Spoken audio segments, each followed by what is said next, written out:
In Matthew 6:6, Jesus said, "Go into your room, shut the door, and pray in secret."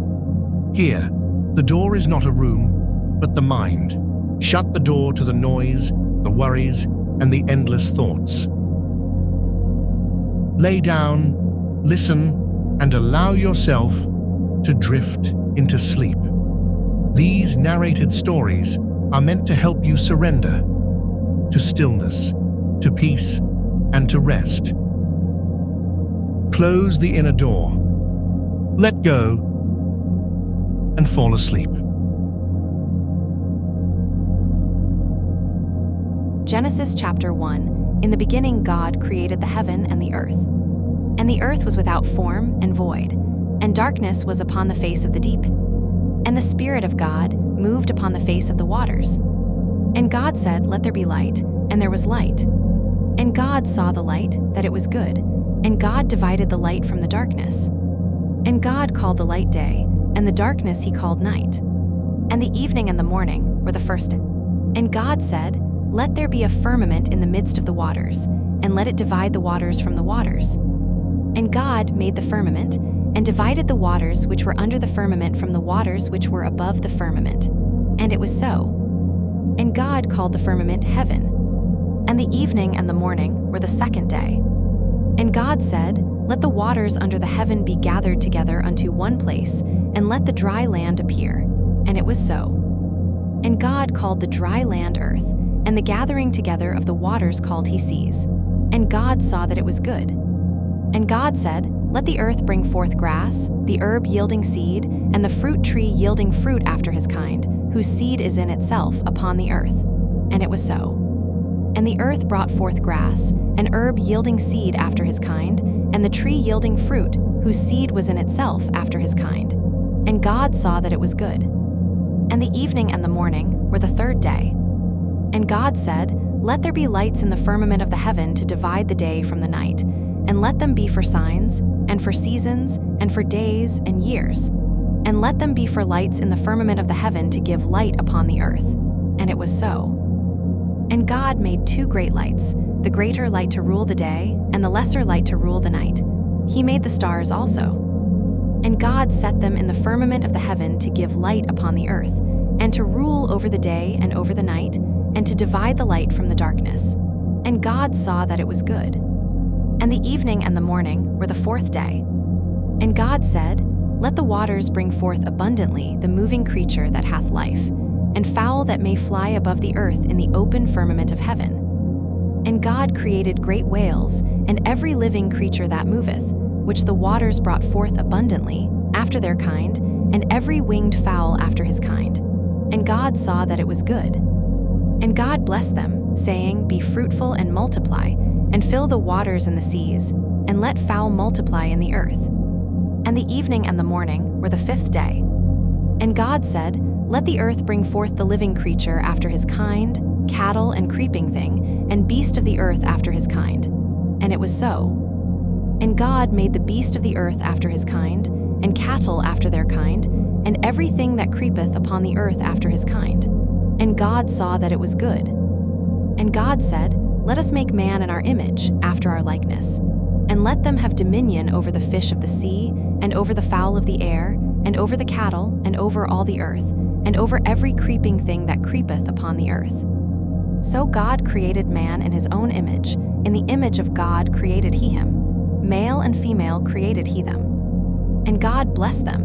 And God said unto them, "Be fruitful and multiply, and replenish the earth, and subdue it, and have dominion over the fish of the sea, and over the fowl of the air, and over every living thing that moveth upon the earth." And God said, "Behold, I have given you every herb bearing seed, which is upon the face of all the earth, and every tree, in the which is the fruit of a tree yielding seed. To you it shall be for meat. And to every beast of the earth, and to every fowl of the air, and to everything that creepeth upon the earth, wherein there is life, I have given every green herb for meat." And it was so. And God saw everything that he had made, and behold, it was very good. And the evening and the morning were the sixth day. Thus the heavens and the earth were finished, and all the host of them. And on the seventh day God ended his work which he had made. And he rested on the seventh day from all his work which he had made. And God blessed the seventh day and sanctified it, because that in it he had rested from all his work which God created and made. These are the generations of the heavens and of the earth when they were created, in the day that the Lord God made the earth and the heavens, and every plant of the field before it was in the earth, and every herb of the field before it grew. For the Lord God had not caused it to rain upon the earth, and there was not a man to till the ground. But there went up a mist from the earth, and watered the whole face of the ground. And the Lord God formed man of the dust of the ground, and breathed into his nostrils the breath of life, and man became a living soul. And the Lord God planted a garden eastward in Eden, and there he put the man whom he had formed. And out of the ground made the Lord God to grow every tree that is pleasant to the sight, and good for food, the tree of life also in the midst of the garden, and the tree of knowledge of good and evil. And a river went out of Eden to water the garden, and from thence it was parted, and became into 4 heads. The name of the first is Pison, that is it which compasseth the whole land of Havilah, where there is gold, and the gold of that land is good. There is bdellium and the onyx stone. And the name of the second river is Gihon, the same is it that compasseth the whole land of Ethiopia. And the name of the third river is Hiddekel, that is it which goeth toward the east of Assyria. And the fourth river is Euphrates. And the Lord God took the man, and put him into the garden of Eden to dress it, and to keep it. And the Lord God commanded the man, saying, Of every tree of the garden thou mayest freely eat, but of the tree of the knowledge of good and evil thou shalt not eat of it. For in the day that thou eatest thereof thou shalt surely die. And the Lord God said, It is not good that the man should be alone. I will make him an help meet for him. And out of the ground the Lord God formed every beast of the field, and every fowl of the air, and brought them unto Adam to see what he would call them. And whatsoever Adam called every living creature, that was the name thereof. And Adam gave names to all cattle, and to the fowl of the air, and to every beast of the field. But for Adam there was not found an help meet for him. And the Lord God caused a deep sleep to fall upon Adam, and he slept. And he took one of his ribs, and closed up the flesh instead thereof. And the rib, which the Lord God had taken from man, made he a woman, and brought her unto the man. And Adam said, This is now bone of my bones, and flesh of my flesh. She shall be called woman, because she was taken out of man. Therefore shall a man leave his father and his mother, and shall cleave unto his wife, and they shall be one flesh. And they were both naked, the man and his wife, and were not ashamed. Now the serpent was more subtle than any beast of the field, which the Lord God had made. And he said unto the woman, Yea, hath God said, Ye shall not eat of every tree of the garden. And the woman said unto the serpent, We may eat of the fruit of the trees of the garden. But of the fruit of the tree which is in the midst of the garden, God hath said, Ye shall not eat of it, neither shall ye touch it, lest ye die. And the serpent said unto the woman, Ye shall not surely die. For God doth know that in the day ye eat thereof, then your eyes shall be opened, and ye shall be as gods, knowing good and evil. And when the woman saw that the tree was good for food, and that it was pleasant to the eyes, and a tree to be desired to make one wise, she took of the fruit thereof, and did eat, and gave also unto her husband with her. And he did eat. And the eyes of them both were opened, and they knew that they were naked. And they sewed fig leaves together, and made themselves aprons. And they heard the voice of the Lord God, walking in the garden in the cool of the day. And Adam and his wife hid themselves from the presence of the Lord God amongst the trees of the garden. And the Lord God called unto Adam, and said unto him, Where art thou? And he said, I heard thy voice in the garden, and I was afraid, because I was naked, and I hid myself. And he said, Who told thee that thou wast naked? Hast thou eaten of the tree, whereof I commanded thee that thou shouldest not eat? And the man said, The woman whom thou gavest to be with me, she gave me of the tree, and I did eat. And the Lord God said unto the woman, What is this that thou hast done? And the woman said, The serpent beguiled me, and I did eat. And the Lord God said unto the serpent, Because thou hast done this, thou art cursed above all cattle, and above every beast of the field. Upon thy belly shalt thou go, and dust shalt thou eat all the days of thy life. And I will put enmity between thee and the woman, and between thy seed and her seed. It shall bruise thy head, and thou shalt bruise his heel.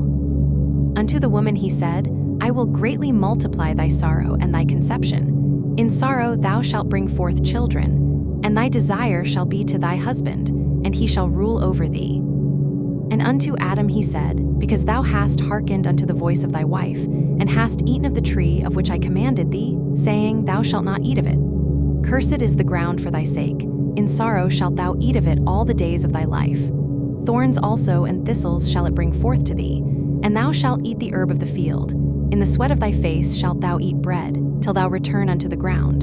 For out of it wast thou taken. For dust thou art, and unto dust shalt thou return. And Adam called his wife's name Eve, because she was the mother of all living. Unto Adam also and to his wife did the Lord God make coats of skins, and clothed them. And the Lord God said, Behold, the man is become as one of us to know good and evil. And now, lest he put forth his hand, and take also of the tree of life, and eat, and live forever. Therefore the Lord God sent him forth from the Garden of Eden, to till the ground from whence he was taken. So he drove out the man, and he placed at the east of the Garden of Eden cherubims, and a flaming sword which turned every way, to keep the way of the tree of life.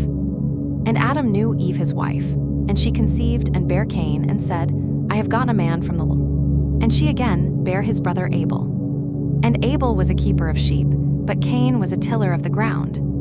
And in process of time it came to pass, that Cain brought of the fruit of the ground an offering unto the Lord. And Abel, he also brought of the firstlings of his flock, and of the fat thereof.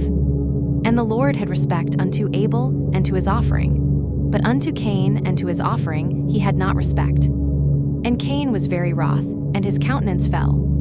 And the Lord said unto Cain, Why art thou wroth? And why is thy countenance fallen? If thou doest well, shalt thou not be accepted? And if thou doest not well, sin lieth at the door. And unto thee shall be his desire, and thou shalt rule over him. And Cain talked with Abel his brother. And it came to pass, when they were in the field, that Cain rose up against Abel his brother, and slew him. And the Lord said unto Cain, Where is Abel thy brother? And he said, I know not.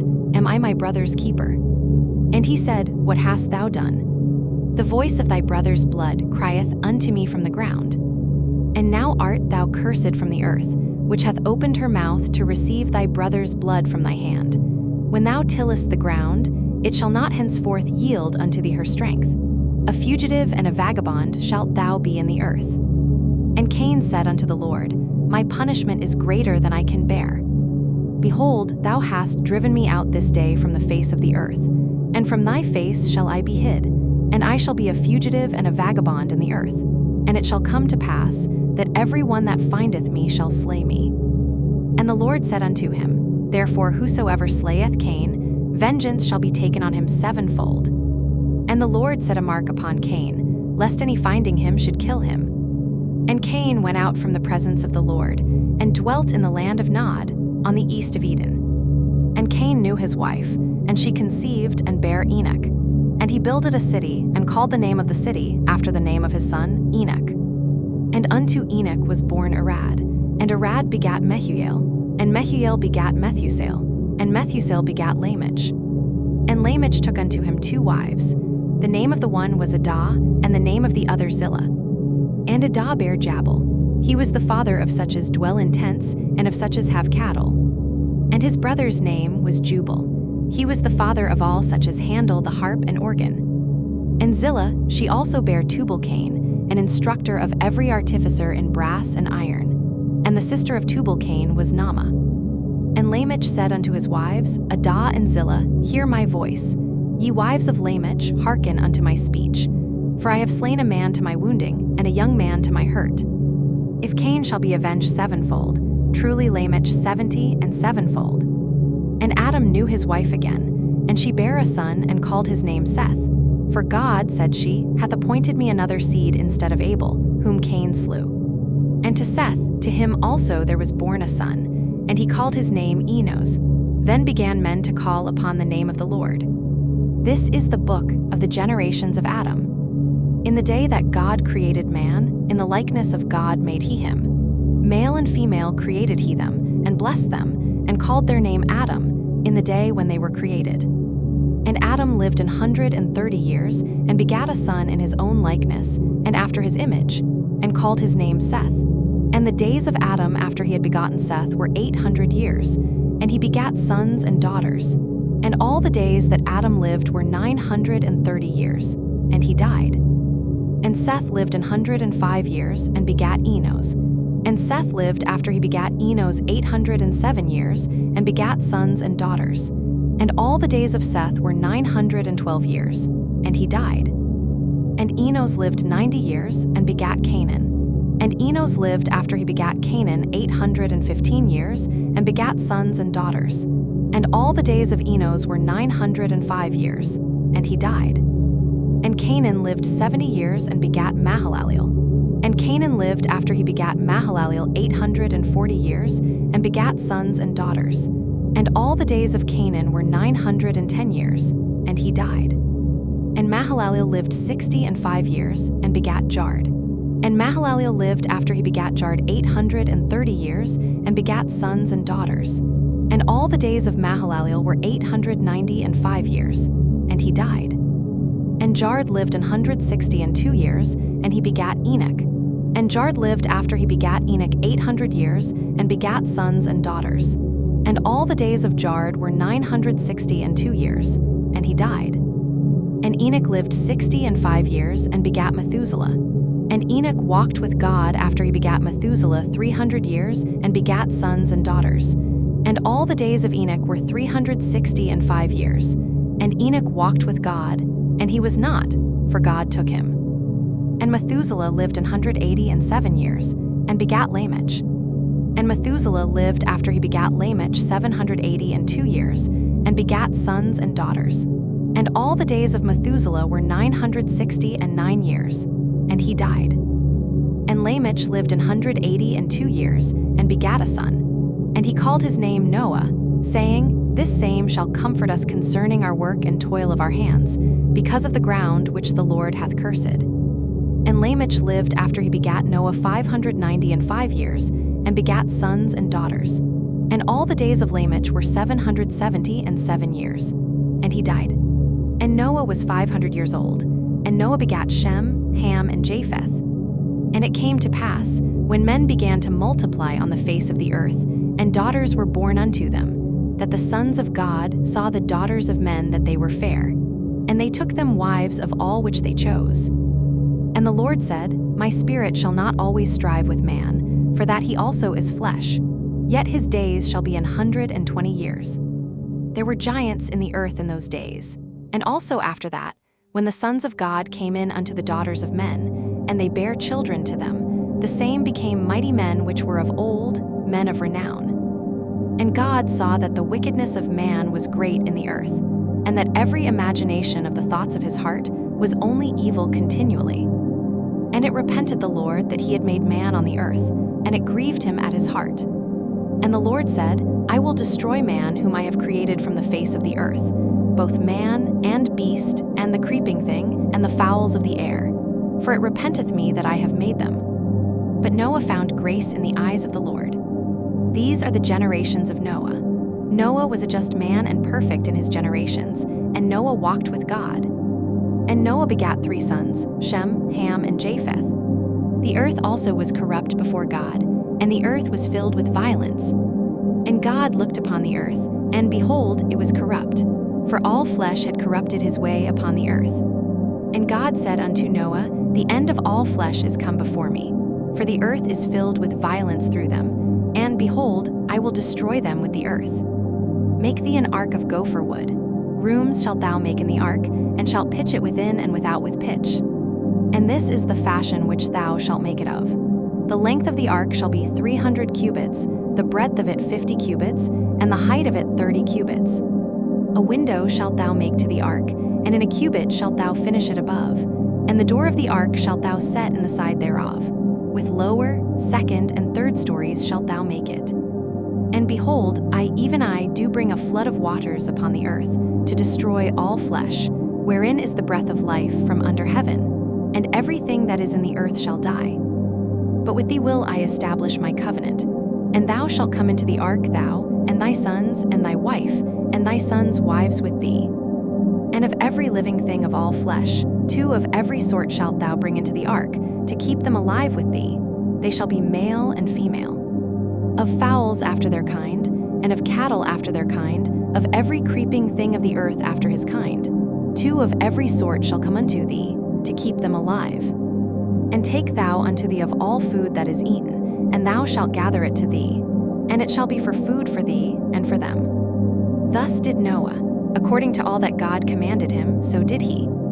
And the Lord said unto Noah, Come thou and all thy house into the ark, for thee have I seen righteous before me in this generation. Of every clean beast thou shalt take to thee by 7s, the male and his female, and of beasts that are not clean by 2, the male and his female. Of fowls also of the air by 7s, the male and the female, to keep seed alive upon the face of all the earth. For yet 7 days, and I will cause it to rain upon the earth 40 days and 40 nights. And every living substance that I have made will I destroy from off the face of the earth. And Noah did according unto all that the Lord commanded him. And Noah was 600 years old when the flood of waters was upon the earth. And Noah went in, and his sons and his wife and his sons' wives with him, into the ark, because of the waters of the flood. Of clean beasts and of beasts that are not clean, and of fowls, and of everything that creepeth upon the earth, there went in 2 and 2 unto Noah into the ark, the male and the female, as God had commanded Noah. And it came to pass after 7 days, that the waters of the flood were upon the earth. In the 600th year of Noah's life, in the 2nd month, the 17th day of the month, the same day were all the fountains of the great deep broken up, and the windows of heaven were opened. And the rain was upon the earth 40 days and 40 nights. In the selfsame day entered Noah, and Shem, and Ham, and Japheth, the sons of Noah and Noah's wife, and the 3 wives of his sons with them, into the ark. They, and every beast after his kind, and all the cattle after their kind, and every creeping thing that creepeth upon the earth after his kind, and every fowl after his kind, every bird of every sort. And they went in unto Noah into the ark, 2 and 2 of all flesh, wherein is the breath of life. And they that went in male and female of all flesh, as God had commanded him, and the Lord shut him in. And the flood was 40 days upon the earth, and the waters increased and bare up the ark, and it was lift up above the earth. And the waters prevailed, and were increased greatly upon the earth, and the ark went upon the face of the waters. And the waters prevailed exceedingly upon the earth, and all the high hills that were under the whole heaven were covered. 15 cubits upward did the waters prevail, and the mountains were covered. And all flesh died that moved upon the earth, both of fowl, and of cattle, and of beast, and of every creeping thing that creepeth upon the earth, and every man, all in whose nostrils was the breath of life, of all that was in the dry land, died. And every living substance was destroyed which was upon the face of the ground, both man, and cattle, and the creeping things, and the fowl of the heaven, and they were destroyed from the earth. And Noah only remained alive, and they that were with him in the ark. And the waters prevailed upon the earth 150 days. And God remembered Noah, and every living thing, and all the cattle that was with him in the ark. And God made a wind to pass over the earth, and the waters assuaged. The fountains also of the deep and the windows of heaven were stopped, and the rain from heaven was restrained. And the waters returned from off the earth continually. And after the end of the 150 days, the waters were abated. And the ark rested in the 7th month, on the 17th day of the month, upon the mountains of Ararat. And the waters decreased continually until the 10th month. In the 10th month, on the 1st day of the month, were the tops of the mountains seen. And it came to pass at the end of 40 days that Noah opened the window of the ark which he had made. And he sent forth a raven, which went forth to and fro, until the waters were dried up from off the earth. Also he sent forth a dove from him, to see if the waters were abated from off the face of the ground. But the dove found no rest for the sole of her foot, and she returned unto him into the ark, for the waters were on the face of the whole earth. Then he put forth his hand, and took her, and pulled her in unto him into the ark. And he stayed yet other 7 days. And again he sent forth the dove out of the ark. And the dove came in to him in the evening, and lo, in her mouth was an olive leaf plucked off. So Noah knew that the waters were abated from off the earth. And he stayed yet other 7 days, and sent forth the dove, which returned not again unto him any more. And it came to pass in the 601st year, in the 1st month, the 1st day of the month, the waters were dried up from off the earth. And Noah removed the covering of the ark, and looked, and behold, the face of the ground was dry. And in the 2nd month, on the 27th day of the month, was the earth dried. And God spake unto Noah, saying, Go forth of the ark, thou, and thy wife, and thy sons' wives with thee. Bring forth with thee every living thing that is with thee, of all flesh, both of fowl and of cattle, and of every creeping thing that creepeth upon the earth, that they may breed abundantly in the earth, and be fruitful and multiply upon the earth. And Noah went forth, and his sons, and his wife, and his sons' wives with him. Every beast, every creeping thing, and every fowl, and whatsoever creepeth upon the earth after their kinds, went forth out of the ark. And Noah builded an altar unto the Lord, and took of every clean beast, and of every clean fowl, and offered burnt offerings on the altar. And the Lord smelled a sweet savor. And the Lord said in his heart, I will not again curse the ground any more for man's sake, for the imagination of man's heart is evil from his youth. Neither will I again smite any more everything living, as I have done. While the earth remaineth, seedtime and harvest, and cold and heat, and summer and winter, and day and night shall not cease. And God blessed Noah and his sons, and said unto them, Be fruitful and multiply, and replenish the earth.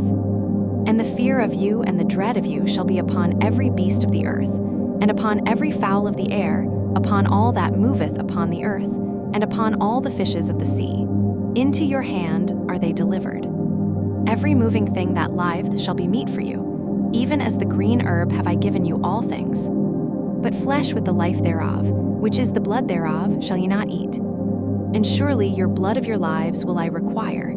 At the hand of every beast will I require it, and at the hand of man. At the hand of every man's brother will I require the life of man. Whoso sheddeth man's blood, by man shall his blood be shed. For in the image of God made he man. And you, be ye fruitful and multiply, bring forth abundantly in the earth, and multiply therein. And God spake unto Noah, and to his sons with him, saying, And I, behold, I establish my covenant with you, and with your seed after you, and with every living creature that is with you, of the fowl, of the cattle, and of every beast of the earth with you, from all that go out of the ark to every beast of the earth. And I will establish my covenant with you, neither shall all flesh be cut off any more by the waters of a flood, neither shall there any more be a flood to destroy the earth. And God said, This is the token of the covenant which I make between me and you and every living creature that is with you, for perpetual generations. I do set my bow in the cloud, and it shall be for a token of a covenant between me and the earth. And it shall come to pass, when I bring a cloud over the earth, that the bow shall be seen in the cloud. And I will remember my covenant, which is between me and you and every living creature of all flesh. And the waters shall no more become a flood to destroy all flesh. And the bow shall be in the cloud. And I will look upon it, that I may remember the everlasting covenant between God and every living creature of all flesh that is upon the earth. And God said unto Noah, This is the token of the covenant, which I have established between me and all flesh that is upon the earth. And the sons of Noah that went forth of the ark were Shem, and Ham, and Japheth. And Ham is the father of Canaan. These are the 3 sons of Noah, and of them was the whole earth overspread. And Noah began to be an husbandman, and he planted a vineyard. And he drank of the wine, and was drunken, and he was uncovered within his tent. And Ham, the father of Canaan, saw the nakedness of his father, and told his 2 brethren without. And Shem and Japheth took a garment, and laid it upon both their shoulders, and went backward, and covered the nakedness of their father. And their faces were backward, and they saw not their father's nakedness. And Noah awoke from his wine, and knew what his younger son had done unto him. And he said, Cursed be Canaan, a servant of servants shall he be unto his brethren. And he said, Blessed be the Lord God of Shem, and Canaan shall be his servant.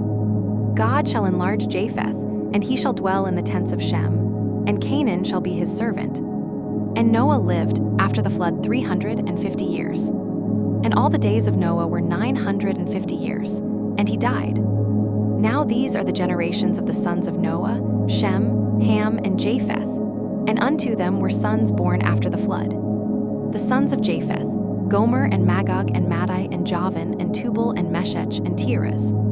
And the sons of Gomer, Ashkenaz and Riphath and Togarmah. And the sons of Javan, Elisha and Tarshish, Kittim and Dodinim. By these were the isles of the Gentiles divided in their lands, every one after his tongue, after their families, in their nations. And the sons of Ham, Cush and Mizraim and Phut and Canaan. And the sons of Cush, Seba and Havilah and Sabta and Ramah and Sabteka. And the sons of Ramah, Sheba and Dedan. And Cush begat Nimrod. He began to be a mighty one in the earth.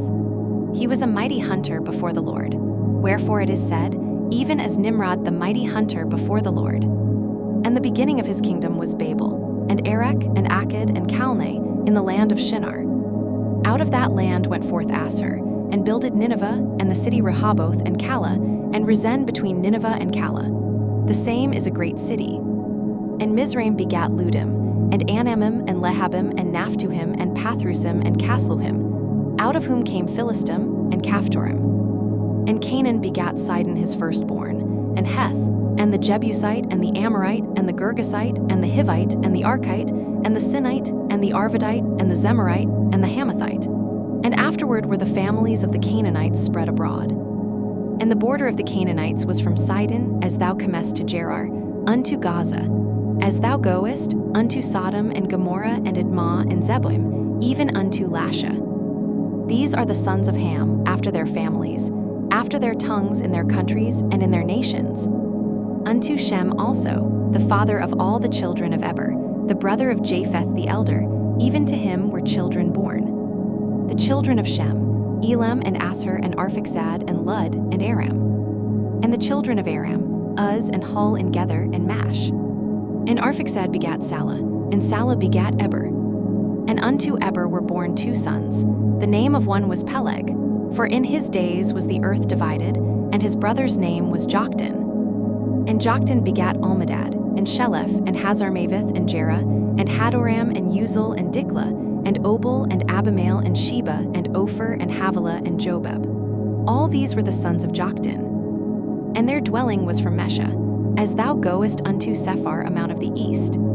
These are the sons of Shem, after their families, after their tongues, in their lands, after their nations. These are the families of the sons of Noah, after their generations, in their nations. And by these were the nations divided in the earth after the flood. And the whole earth was of one language, and of one speech. And it came to pass, as they journeyed from the east, that they found a plain in the land of Shinar, and they dwelt there. And they said one to another, Go to, let us make brick, and burn them thoroughly. And they had brick for stone, and slime had they for mortar. And they said, Go to, let us build us a city and a tower, whose top may reach unto heaven. And let us make us a name, lest we be scattered abroad upon the face of the whole earth. And the Lord came down to see the city and the tower, which the children of men builded. And the Lord said, Behold, the people is one, and they have all one language. And this they begin to do, and now nothing will be restrained from them, which they have imagined to do. Go to, let us go down, and there confound their language, that they may not understand one another's speech. So the Lord scattered them abroad from thence, upon the face of all the earth, and they left off to build the city. Therefore is the name of it called Babel, because the Lord did there confound the language of all the earth. And from thence did the Lord scatter them abroad upon the face of all the earth. These are the generations of Shem. Shem was 100 years old, and begat Arphaxad 2 years after the flood. And Shem lived after he begat Arphaxad 500 years, and begat sons and daughters. And Arphaxad lived 35 years, and begat Salah. And Arphaxad lived after he begat Salah 403 years, and begat sons and daughters. And Salah lived 30 years, and begat Eber. And Salah lived after he begat Eber 403 years, and begat sons and daughters. And Eber lived 34 years, and begat Peleg. And Eber lived after he begat Peleg 430 years, and begat sons and daughters. And Peleg lived 30 years, and begat Ru. And Peleg lived after he begat Ru 209 years, and begat sons and daughters. And Ru lived 32 years, and begat Serug. And Ru lived after he begat Serug 207 years, and begat sons and daughters. And Serug lived 30 years, and begat Nahor. And Serug lived after he begat Nahor 200 years, and begat sons and daughters. And Nahor lived 29 years, and begat Terah. And Nahor lived after he begat Terah 119 years, and begat sons and daughters. And Terah lived 70 years, and begat Abram, Nahor, and Haran. Now these are the generations of Terah. Terah begat Abram, Nahor, and Haran begat Lot. And Haran died before his father Terah in the land of his nativity, in Ur of the Chaldees. And Abram and Nahor took them wives. The name of Abram's wife was Sarai, and the name of Nahor's wife, Milcah, the daughter of Haran, the father of Milcah, and the father of Iscah. But Sarai was barren, she had no child. And Terah took Abram his son, and Lot the son of Haran his son's son, and Sarai his daughter-in-law, his son Abram's wife. And they went forth with them from Ur of the Chaldees to go into the land of Canaan. And they came unto Haran, and dwelt there. And the days of Terah were 205 years, and Terah died in Haran. Now the Lord had said unto Abram, Get thee out of thy country, and from thy kindred, and from thy father's house, unto a land that I will show thee. And I will make of thee a great nation, and I will bless thee, and make thy name great, and thou shalt be a blessing. And I will bless them that bless thee, and curse him that curseth thee. And in thee shall all families of the earth be blessed. So Abram departed, as the Lord had spoken unto him, and Lot went with him. And Abram was 75 years old when he departed out of Haran.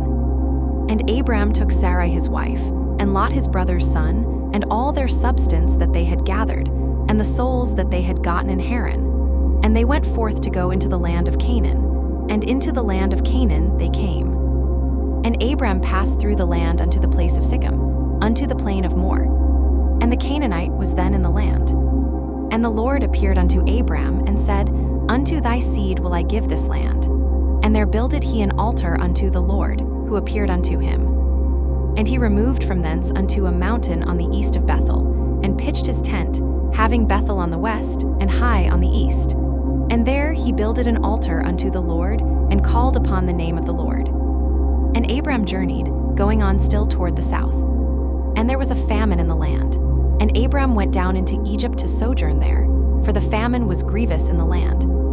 And it came to pass, when he was come near to enter into Egypt, that he said unto Sarai his wife, Behold now, I know that thou art a fair woman to look upon. Therefore it shall come to pass, when the Egyptians shall see thee, that they shall say, This is his wife. And they will kill me, but they will save thee alive.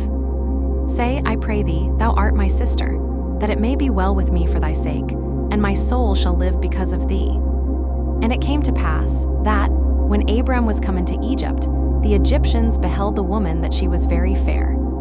The princes also of Pharaoh saw her, and commended her before Pharaoh. And the woman was taken into Pharaoh's house. And he entreated Abram well for her sake. And he had sheep, and oxen, and he asses, and manservants, and maidservants, and she asses, and camels. And the Lord plagued Pharaoh and his house with great plagues, because of Sarai Abram's wife. And Pharaoh called Abram and said, What is this that thou hast done unto me? Why didst thou not tell me that she was thy wife? Why saidst thou, She is my sister? So I might have taken her to me to wife. Now therefore behold thy wife, take her, and go thy way. And Pharaoh commanded his men concerning him, and they sent him away, and his wife, and all that he had. And Abram went up out of Egypt, he and his wife, and all that he had, and Lot with him, into the south. And Abram was very rich in cattle, in silver, and in gold. And he went on his journeys from the south even to Bethel, unto the place where his tent had been at the beginning, between Bethel and Hai, unto the place of the altar, which he had make there at the first. And there Abram called on the name of the Lord. And Lot also, which went with Abram, had flocks and herds and tents. And the land was not able to bear them, that they might dwell together. For their substance was great, so that they could not dwell together. And there was a strife between the herdmen of Abram's cattle and the herdmen of Lot's cattle. And the Canaanite and the Perizzite dwelled then in the land. And Abram said unto Lot, Let there be no strife, I pray thee, between me and thee, and between my herdmen and thy herdmen, for we be brethren. Is not the whole land before thee? Separate thyself, I pray thee, from me. If thou wilt take the left hand, then I will go to the right. Or if thou depart to the right hand, then I will go to the left. And Lot lifted up his eyes, and beheld all the plain of Jordan, that it was well watered everywhere, before the Lord destroyed Sodom and Gomorrah, even as the garden of the Lord, like the land of Egypt, as thou comest unto Zoar. Then Lot chose him all the plain of Jordan, and Lot journeyed east, and they separated themselves the one from the other. Abram dwelled in the land of Canaan, and Lot dwelled in the cities of the plain, and pitched his tent toward Sodom. But the men of Sodom were wicked, and sinners before the Lord exceedingly. And the Lord said unto Abram, after that Lot was separated from him, Lift up now thine eyes, and look from the place where thou art northward, and southward, and eastward, and westward. For all the land which thou seest, to thee will I give it, and to thy seed forever. And I will make thy seed as the dust of the earth, so that if a man can number the dust of the earth, then shall thy seed also be numbered. Arise, walk through the land in the length of it, and in the breadth of it, for I will give it unto thee. Then Abram removed his tent, and came and dwelt in the plain of Mamre, which is in Hebron, and built there an altar unto the Lord. And it came to pass in the days of Amraphel king of Shinar, Arioch king of Elasar, Chedorlaomer king of Elam, and Tidal king of nations, that these made war with Barak king of Sodom, and with Bersha king of Gomorrah, Shinab king of Admah, and Shemeber king of Zebim, and the king of Bela, which is Zor. All these were joined together in the vale of Siddim, which is the salt sea. 12 years they served Chedorlaomer, and in the 13th year they rebelled. And in the 14th year came Chedorlaomer, and the kings that were with him, and smote the Rephaims in Ashtaroth Karnaim, and the Zuzims in Ham, and the Emmons in Shaveh Kiriathaim, and the Horites in their Mount Seir, unto Elparan, which is by the wilderness. And they returned, and came to Enmishpat, which is Kadesh, and smote all the country of the Amalekites, and also the Amorites, that dwelt in Hazazon-Tamar. And there went out the king of Sodom, and the king of Gomorrah, and the king of Admah, and the king of Zebim, and the king of Bela, the same is Zor. And they joined battle with them in the vale of Siddim, with Chedorlaomer the king of Elam, and with Tidal king of nations, and Amraphel king of Shinar, and Arioch king of Elasar, 4 kings with 5. And the vale of Siddim was full of slime pits, and the kings of Sodom and Gomorrah fled, and fell there, and they that remained fled to the mountain. And they took all the goods of Sodom and Gomorrah, and all their victuals, and went their way. And they took Lot, Abram's brother's son, who dwelt in Sodom, and his goods, and departed. And there came one that had escaped, and told Abram the Hebrew, for he dwelt in the plain of Mamre the Amorite, brother of Eshcol, and brother of Aner. And these were confederate with Abram. And when Abram heard that his brother was taken captive, he armed his trained servants, born in his own house, 318, and pursued them unto Dan. And he divided himself against them, he and his servants, by night, and smote them, and pursued them unto Hobah, which is on the left hand of Damascus. And he brought back all the goods, and also brought again his brother Lot, and his goods, and the women also, and the people. And the king of Sodom went out to meet him after his return from the slaughter of Chedorlaomer, and of the kings that were with him, at the valley of Shaveh, which is the king's dale. And Melchizedek king of Salem brought forth bread and wine, and he was the priest of the Most High God. And he blessed him, and said, Blessed be Abram of the Most High God, possessor of heaven and earth. And blessed be the Most High God, which hath delivered thine enemies into thy hand. And he gave him tithes of all. And the king of Sodom said unto Abram, Give me the persons, and take the goods to thyself. And Abram said to the king of Sodom, I have lifted up mine hand unto the Lord, the Most High God, the possessor of heaven and earth, that I will not take from a thread even to a shoe latchet, and that I will not take anything that is thine, lest thou shouldest say, I have made Abram rich, save only that which the young men have eaten, and the portion of the men which went with me, Aner, Eshcol, and Mamre. Let them take their portion. After these things the word of the Lord came unto Abram in a vision, saying, Fear not, Abram, I am thy shield, and thy exceeding great reward. And Abram said, Lord God, what wilt thou give me, seeing I go childless? And the steward of my house is this Eliezer of Damascus. And Abram said, Behold, to me thou hast given no seed, and lo, one born in my house is mine heir. And behold, the word of the Lord came unto him, saying, This shall not be thine heir, but he that shall come forth out of thine own bowels shall be thine heir. And he brought him forth abroad, and said, Look now toward heaven, and tell the stars, if thou be able to number them. And he said unto him, So shall thy seed be. And he believed in the Lord, and he counted it to him for righteousness. And he said unto him, I am the Lord that brought thee out of Ur of the Chaldees, to give thee this land to inherit it. And he said, Lord God, whereby shall I know that I shall inherit it? And he said unto him, Take me an heifer of 3 years old, and a she-goat of 3 years old, and a ram of 3 years old, and a turtle dove, and a young pigeon. And he took unto him all these, and divided them in the midst, and laid each piece one against another. But the birds divided he not. And when the fowls came down upon the carcasses, Abram drove them away. And when the sun was going down, a deep sleep fell upon Abram, and lo, an horror of great darkness fell upon him. And he said unto Abram, Know of a surety that thy seed shall be a stranger in a land that is not theirs, and shall serve them. And they shall afflict them 400 years. And also that nation, whom they shall serve, will I judge. And afterward shall they come out with great substance. And thou shalt go to thy fathers in peace. Thou shalt be buried in a good old age. But in the 4th generation they shall come hither again, for the iniquity of the Amorites is not yet full. And it came to pass that, when the sun went down and it was dark, behold, a smoking furnace, and a burning lamp that passed between those pieces.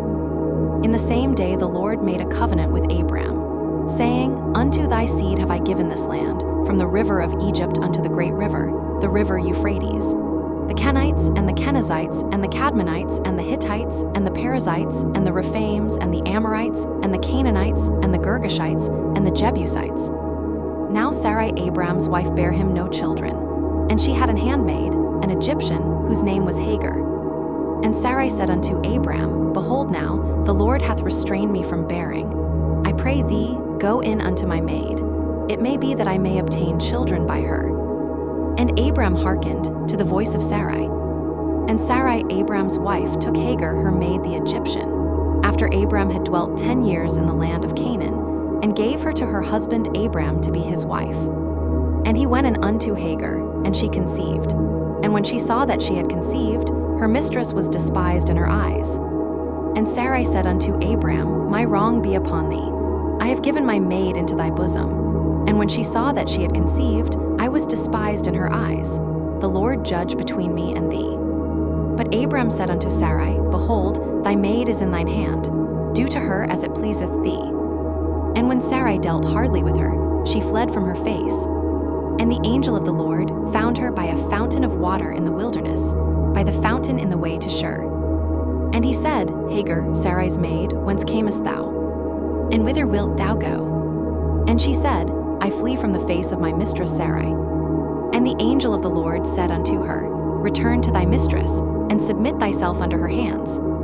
And the angel of the Lord said unto her, I will multiply thy seed exceedingly, that it shall not be numbered for multitude. And the angel of the Lord said unto her, Behold, thou art with child, and shalt bear a son, and shalt call his name Ishmael, because the Lord hath heard thy affliction. And he will be a wild man. His hand will be against every man, and every man's hand against him. And he shall dwell in the presence of all his brethren. And she called the name of the Lord that spake unto her, Thou God seest me. For she said, Have I also here looked after him that seeth me? Wherefore the well was called Beer-lahai. Behold, it is between Kadesh and Bird. And Hagar bare Abram a son. And Abram called his son's name, which Hagar bare, Ishmael. And Abram was 86 years old, when Hagar bare Ishmael to Abram. And when Abram was 90 years old and 9, the Lord appeared to Abram and said unto him, I am the Almighty God. Walk before me, and be thou perfect. And I will make my covenant between me and thee, and will multiply thee exceedingly. And Abram fell on his face. And God talked with him, saying, As for me, behold, my covenant is with thee, and thou shalt be a father of many nations. Neither shall thy name any more be called Abram, but thy name shall be Abraham, for a father of many nations have I made thee. And I will make thee exceeding fruitful, and I will make nations of thee, and kings shall come out of thee. And I will establish my covenant between me and thee and thy seed after thee in their generations for an everlasting covenant, to be a God unto thee, and to thy seed after thee. And I will give unto thee, and to thy seed after thee, the land wherein thou art a stranger, all the land of Canaan, for an everlasting possession, and I will be their God. And God said unto Abraham, Thou shalt keep my covenant therefore, thou, and thy seed after thee in their generations. This is my covenant, which ye shall keep, between me and you and thy seed after thee. Every man-child among you shall be circumcised. Now for a brief sponsored message. Aristotle, Nietzsche, Kant, and Thoreau all believed walking was essential to thinking. Nietzsche said, only thoughts reached by walking have value. So when you're listening to a podcast or audiobook, there's no better way to solidify retention while simultaneously meeting your fitness goals than by walking on a walking pad or at a walking desk. It improves focus, energy, alertness, and mood by increasing blood flow and endorphins. See a link to the best walking pads at ocdevel.com/walk. That's ocdevel.com/walk. Sponsored message over. And ye shall circumcise the flesh of your foreskin, and it shall be a token of the covenant betwixt me and you. And he that is 8 days old shall be circumcised among you, every man-child in your generations, he that is born in the house, or bought with money of any stranger, which is not of thy seed. He that is born in thy house, and he that is bought with thy money, must needs be circumcised. And my covenant shall be in your flesh for an everlasting covenant. And the uncircumcised man-child, whose flesh of his foreskin is not circumcised, that soul shall be cut off from his people. He hath broken my covenant. And God said unto Abraham, As for Sarai thy wife, thou shalt not call her name Sarai, but Sarah shall her name be. And I will bless her, and give thee a son also of her. Yea, I will bless her, and she shall be a mother of nations. Kings of people shall be of her. Then Abraham fell upon his face, and laughed, and said in his heart, Shall a child be born unto him that is 100 years old? And shall Sarah, that is 90 years old, bear? And Abraham said unto God, O that Ishmael might live before thee. And God said, Sarah thy wife shall bear thee a son indeed, and thou shalt call his name Isaac. And I will establish my covenant with him for an everlasting covenant, and with his seed after him. And as for Ishmael, I have heard thee. Behold, I have blessed him, and will make him fruitful, and will multiply him exceedingly. 12 princes shall he beget, and I will make him a great nation. But my covenant will I establish with Isaac, which Sarah shall bear unto thee at this set time in the next year. And he left off talking with him, and God went up from Abraham. And Abraham took Ishmael his son, and all that were born in his house, and all that were bought with his money, every male among the men of Abraham's house, and circumcised the flesh of their foreskin in the selfsame day, as God had said unto him. And Abraham was 90 years old and 9, when he was circumcised in the flesh of his foreskin. And Ishmael his son was 13 years old, when he was circumcised in the flesh of his foreskin. In the selfsame day was Abraham circumcised, and Ishmael his son. And all the men of his house, born in the house, and bought with money of the stranger, were circumcised with him. And the Lord appeared unto him in the plains of Mamre. And he sat in the tent door in the heat of the day. And he lifted up his eyes and looked, and lo, 3 men stood by him. And when he saw them, he ran to meet them from the tent door, and bowed himself toward the ground, and said, My Lord, if now I have found favor in thy sight, pass not away, I pray thee, from thy servant. Let a little water, I pray you, be fetched, and wash your feet, and rest yourselves under the tree. And I will fetch a morsel of bread, and comfort ye your hearts. After that ye shall pass on, for therefore are ye come to your servant. And they said, So do, as thou hast said. And Abraham hastened into the tent unto Sarah, and said, Make ready quickly 3 measures of fine meal, knead it, and make cakes upon the hearth. And Abraham ran unto the herd, and fetched a calf tender and good, and gave it unto a young man, and he hasted to dress it. And he took butter and milk, and the calf which he had dressed, and set it before them. And he stood by them under the tree, and they did eat. And they said unto him, Where is Sarah thy wife? And he said, Behold, in the tent. And he said, I will certainly return unto thee according to the time of life. And lo, Sarah thy wife shall have a son. And Sarah heard it in the tent door, which was behind him. Now Abraham and Sarah were old and well stricken in age, and it ceased to be with Sarah after the manner of women. Therefore Sarah laughed within herself, saying, After I am waxed old shall I have pleasure, my Lord being old also. And the Lord said unto Abraham, Wherefore did Sarah laugh, saying, Shall I of a surety bear a child, which am old? Is anything too hard for the Lord? At the time appointed I will return unto thee, according to the time of life, and Sarah shall have a son. Then Sarah denied, saying, I laugh not, for she was afraid. And he said, Nay, but thou didst laugh. And the men rose up from thence, and looked toward Sodom, and Abraham went with them to bring them on the way.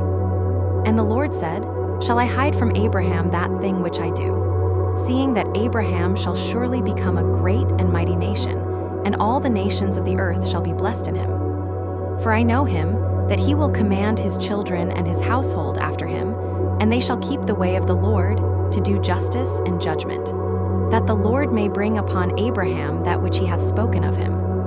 And the Lord said, Because the cry of Sodom and Gomorrah is great, and because their sin is very grievous, I will go down now, and see whether they have done altogether according to the cry of it, which is come unto me, and if not, I will know. And the men turned their faces from thence, and went toward Sodom, but Abraham stood yet before the Lord.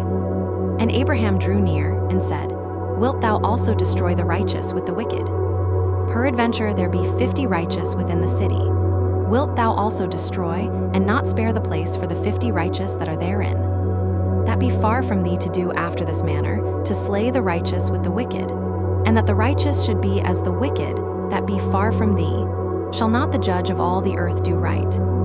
And the Lord said, If I find in Sodom 50 righteous within the city, then I will spare all the place for their sakes. And Abraham answered and said, Behold now, I have taken upon me to speak unto the Lord, which am but dust and ashes. Peradventure there shall lack 5 of the 50 righteous. Wilt thou destroy all the city for lack of 5? And he said, If I find there 40 and 5, I will not destroy it. And he spake unto him yet again, and said, Peradventure there shall be 40 found there. And he said, I will not do it for 40's sake. And he said unto him, O let not the Lord be angry, and I will speak. Peradventure there shall 30 be found there.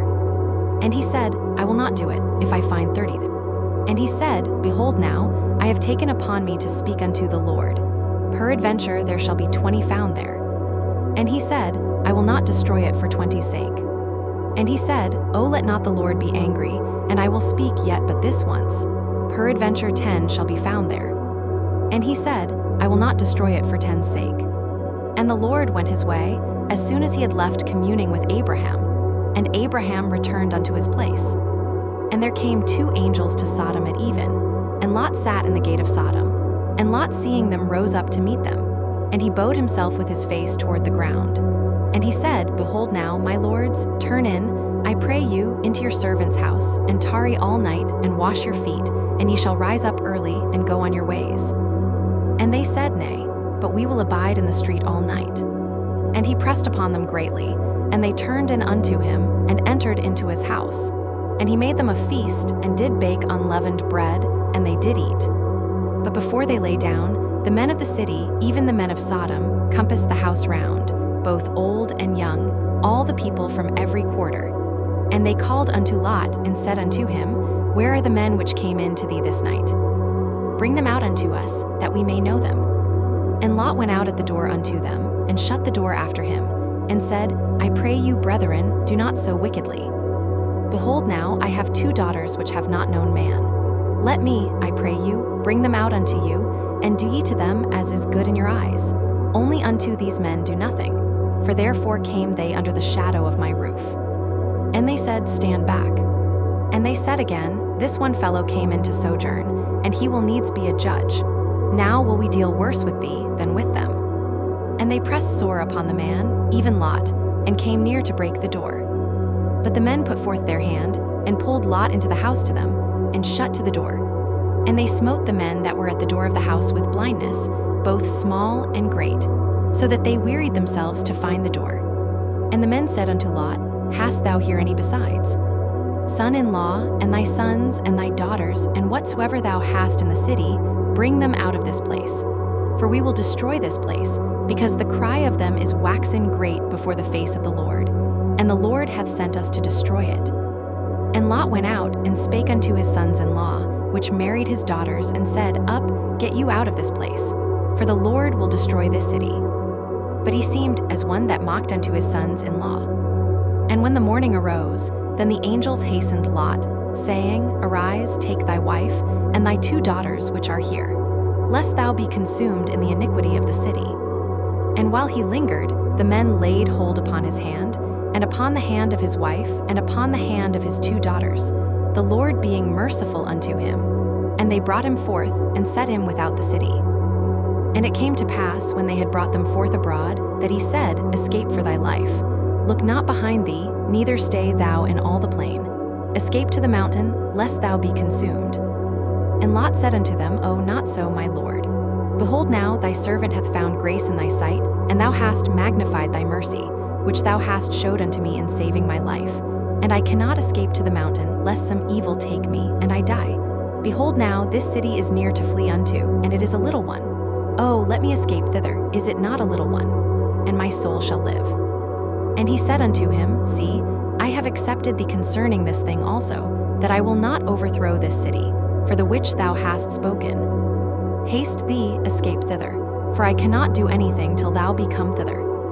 Therefore the name of the city was called Zor. The sun was risen upon the earth, when Lot entered into Zor. Then the Lord rained upon Sodom and upon Gomorrah brimstone and fire from the Lord out of heaven. And he overthrew those cities, and all the plain, and all the inhabitants of the cities, and that which grew upon the ground. But his wife looked back from behind him, and she became a pillar of salt.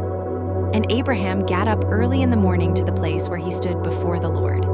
And he looked toward Sodom and Gomorrah, and toward all the land of the plain, and beheld, and lo, the smoke of the country went up as the smoke of a furnace. And it came to pass, when God destroyed the cities of the plain, that God remembered Abraham, and sent Lot out of the midst of the overthrow, when he overthrew the cities in the which Lot dwelt. And Lot went up out of Zor, and dwelt in the mountain, and his 2 daughters with him, for he feared to dwell in Zor. And he dwelt in a cave, he and his 2 daughters. And the firstborn said unto the younger, Our father is old, and there is not a man in the earth to come in unto us after the manner of all the earth. Come, let us make our father drink wine, and we will lie with him, that we may preserve seed of our father.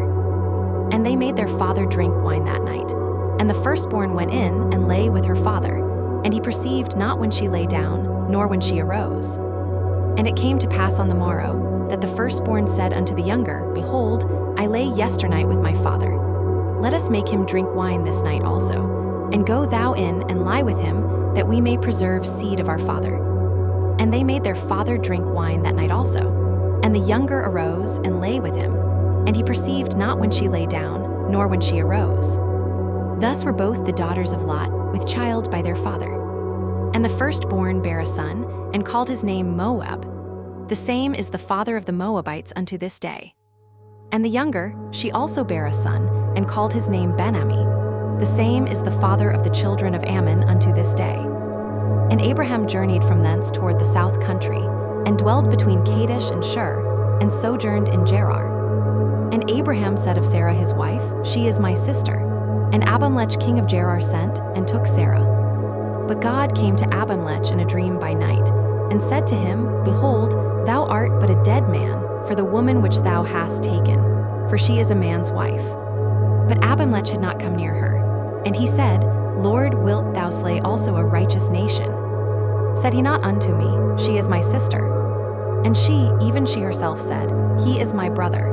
In the integrity of my heart and innocency of my hands have I done this. And God said unto him in a dream, Yea, I know that thou didst this in the integrity of thy heart. For I also withheld thee from sinning against me. Therefore suffered I thee not to touch her. Now therefore restore the man his wife. For he is a prophet, and he shall pray for thee, and thou shalt live. And if thou restore her not, know thou that thou shalt surely die, thou, and all that are thine. Therefore Abimelech rose early in the morning, and called all his servants, and told all these things in their ears. And the men were sore afraid. Then Abimelech called Abraham, and said unto him, What hast thou done unto us? And what have I offended thee, that thou hast brought on me and on my kingdom a great sin. Thou hast done deeds unto me that ought not to be done. And Abimelech said unto Abraham, What sawest thou, that thou hast done this thing? And Abraham said, Because I thought, Surely the fear of God is not in this place, and they will slay me for my wife's sake. And yet indeed she is my sister. She is the daughter of my father, but not the daughter of my mother, and she became my wife. And it came to pass, when God caused me to wander from my father's house, that I said unto her, This is thy kindness which thou shalt show unto me. At every place whither we shall come, say of me, He is my brother. And Abimelech took sheep, and oxen, and manservants, and women servants, and gave them unto Abraham, and restored him Sarah his wife. And Abimelech said, Behold, my land is before thee, dwell where it pleaseth thee. And unto Sarah he said, Behold, I have given thy brother 1,000 pieces of silver. Behold, he is to thee a covering of the eyes, unto all that are with thee, and with all other. Thus she was reproved. So Abraham prayed unto God, and God healed Abimelech and his wife and his maidservants, and they bare children. For the Lord had fast closed up all the wombs of the house of Abimelech, because of Sarah Abraham's wife. And the Lord visited Sarah as he had said, and the Lord did unto Sarah as he had spoken. For Sarah conceived, and bare Abraham a son in his old age, at the set time of which God had spoken to him. And Abraham called the name of his son that was born unto him, whom Sarah bare to him, Isaac. And Abraham circumcised his son Isaac being 8 days old, as God had commanded him. And Abraham was 100 years old, when his son Isaac was born unto him. And Sarah said, God hath made me to laugh, so that all that hear will laugh with me. And she said, Who would have said unto Abraham, that Sarah should have given children suck? For I have borne him a son in his old age. And the child grew, and was weaned. And Abraham made a great feast the same day that Isaac was weaned. And Sarah saw the son of Hagar the Egyptian, which she had borne unto Abraham, mocking. Wherefore she said unto Abraham, Cast out this bondwoman and her son. For the son of this bondwoman shall not be heir with my son, even with Isaac. And the thing was very grievous in Abraham's sight, because of his son. And God said unto Abraham, Let it not be grievous in thy sight because of the lad, and because of thy bondwoman. In all that Sarah hath said unto thee, hearken unto her voice. For in Isaac shall thy seed be called. And also of the son of the bondwoman will I make a nation, because he is thy seed. And Abraham rose up early in the morning, and took bread and a bottle of water, and gave it unto Hagar, putting it on her shoulder and the child, and sent her away. And she departed, and wandered in the wilderness of Beersheba. And the water was spent in the bottle, and she cast the child under one of the shrubs. And she went, and sat her down over against him a good way off, as it were a bow shot. For she said, Let me not see the death of the child. And she sat over against him, and lifted up her voice, and wept. And God heard the voice of the lad. And the angel of God called to Hagar out of heaven, and said unto her, What aileth thee, Hagar? Fear not, for God hath heard the voice of the lad where he is. Arise, lift up the lad, and hold him in thine hand, for I will make him a great nation. And God opened her eyes, and she saw a well of water. And she went, and filled the bottle with water, and gave the lad drink. And God was with the lad, and he grew and dwelt in the wilderness, and became an archer. And he dwelt in the wilderness of Paran, and his mother took him a wife out of the land of Egypt. And it came to pass at that time, that Abimelech and Phicol, the chief captain of his host, spake unto Abraham, saying, God is with thee in all that thou doest. Now therefore swear unto me here by God that thou wilt not deal falsely with me, nor with my son, nor with my son's son. But according to the kindness that I have done unto thee, thou shalt do unto me, and to the land wherein thou hast sojourned. And Abraham said, I will swear. And Abraham reproved Abimelech because of a well of water, which Abimelech's servants had violently taken away. And Abimelech said, I wot not who hath done this thing, neither didst thou tell me, neither yet heard I of it but today. And Abraham took sheep and oxen, and gave them unto Abimelech, and both of them made a covenant. And Abraham set 7 ewe lambs of the flock by themselves. And Abimelech said unto Abraham, What mean these 7 ewe lambs which thou hast set by themselves? And he said, For these 7 ewe lambs shalt thou take of my hand, that they may be a witness unto me, that I have digged this well. Wherefore he called that place Beersheba, because there they swear both of them. Thus they made a covenant at Beersheba. Then Abimelech rose up, and Phicol the chief captain of his host, and they returned into the land of the Philistines. And Abraham planted a grove in Beersheba, and called there on the name of the Lord, the everlasting God. And Abraham sojourned in the Philistines' land many days. And it came to pass after these things, that God did tempt Abraham, and said unto him, Abraham. And he said, Behold, here I am. And he said, Take now thy son, thine only son Isaac, whom thou lovest, and get thee into the land of Moriah, and offer him there for a burnt offering upon one of the mountains which I will tell thee of. And Abraham rose up early in the morning, and saddled his ass, and took 2 of his young men with him, and Isaac his son, and clave the wood for the burnt offering, and rose up, and went unto the place of which God had told him. Then on the 3rd day Abraham lifted up his eyes, and saw the place afar off. And Abraham said unto his young men, Abide ye here with the ass, and I and the lad will go yonder and worship, and come again to you. And Abraham took the wood of the burnt offering, and laid it upon Isaac his son. And he took the fire in his hand, and a knife, and they went both of them together. And Isaac spake unto Abraham his father, and said, My father. And he said, Here am I, my son. And he said, Behold the fire and the wood, but where is the lamb for a burnt offering? And Abraham said, My son, God will provide himself a lamb for a burnt offering. So they went both of them together. And they came to the place which God had told him of. And Abraham built an altar there, and laid the wood in order, and bound Isaac his son, and laid him on the altar upon the wood. And Abraham stretched forth his hand, and took the knife to slay his son. And the angel of the Lord called unto him out of heaven, and said, Abraham, Abraham. And he said, Here am I. And he said, Lay not thine hand upon the lad, neither do thou anything unto him. For now I know that thou fearest God, seeing thou hast not withheld thy son, thine only son from me. And Abraham lifted up his eyes, and looked, and behold behind him a ram caught in a thicket by his horns. And Abraham went and took the ram, and offered him up for a burnt offering in the stead of his son. And Abraham called the name of that place Jehovah-jireh. As it is said to this day, In the mount of the Lord it shall be seen. And the angel of the Lord called unto Abraham out of heaven the 2nd time, and said, By myself have I sworn, saith the Lord, for because thou hast done this thing, and hast not withheld thy son, thine only son, that in blessing I will bless thee, and in multiplying I will multiply thy seed as the stars of the heaven, and as the sand which is upon the seashore. And thy seed shall possess the gate of his enemies. And in thy seed shall all the nations of the earth be blessed, because thou hast obeyed my voice.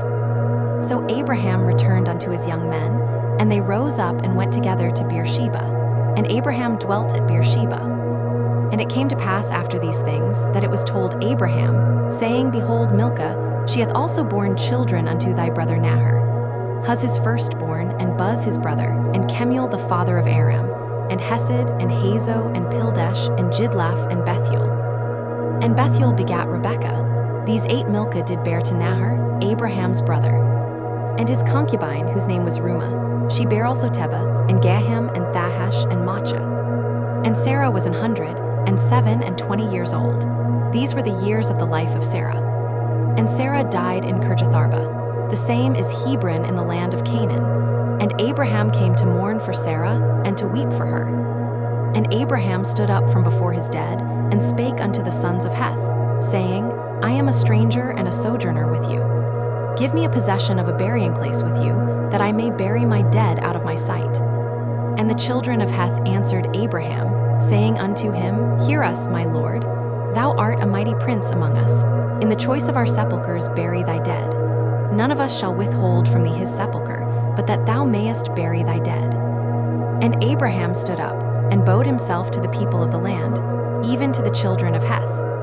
And he communed with them, saying, If it be your mind that I should bury my dead out of my sight, hear me, and entreat for me to Ephron the son of Zohar, that he may give me the cave of Machpelah, which he hath, which is in the end of his field. For as much money as it is worth, he shall give it me for a possession of a burying place amongst you. And Ephron dwelt among the children of Heth.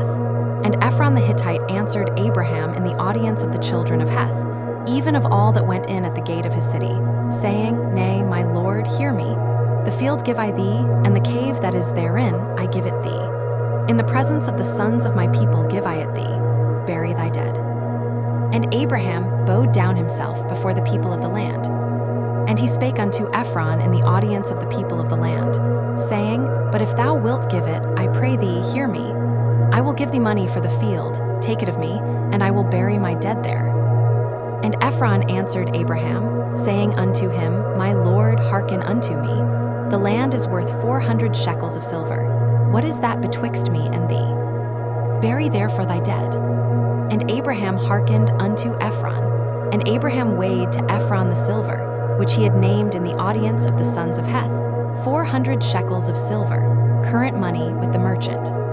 And the field of Ephron, which was in Machpelah, which was before Mamre, the field, and the cave which was therein, and all the trees that were in the field, that were in all the borders round about, were made sure unto Abraham for a possession in the presence of the children of Heth, before all that went in at the gate of his city. And after this, Abraham buried Sarah his wife in the cave of the field of Machpelah before Mamre. The same is Hebron in the land of Canaan. And the field and the cave that is therein were made sure unto Abraham for a possession of a burying place by the sons of Heth. And Abraham was old and well stricken in age, and the Lord had blessed Abraham in all things. And Abraham said unto his eldest servant of his house, that ruled over all that he had, Put, I pray thee, thy hand under my thigh, and I will make thee swear by the Lord, the God of heaven and the God of the earth, that thou shalt not take a wife unto my son of the daughters of the Canaanites, among whom I dwell. But thou shalt go unto my country, and to my kindred, and take a wife unto my son Isaac. And the servant said unto him, Peradventure the woman will not be willing to follow me unto this land. Must I needs bring thy son again unto the land from whence thou camest? And Abraham said unto him, Beware thou that thou bring not my son thither again. The Lord God of heaven, which took me from my father's house, and from the land of my kindred, and which spake unto me, and that sware unto me, saying, Unto thy seed will I give this land. He shall send his angel before thee, and thou shalt take a wife unto my son from thence. And if the woman will not be willing to follow thee, then thou shalt be clear from this my oath. Only bring not my son thither again. And the servant put his hand under the thigh of Abraham his master, and sware to him concerning that matter. And the servant took 10 camels of the camels of his master, and departed, for all the goods of his master were in his hand. And he arose, and went to Mesopotamia, unto the city of Nahor. And he made his camels to kneel down without the city, by a well of water at the time of the evening, even the time that women go out to draw water.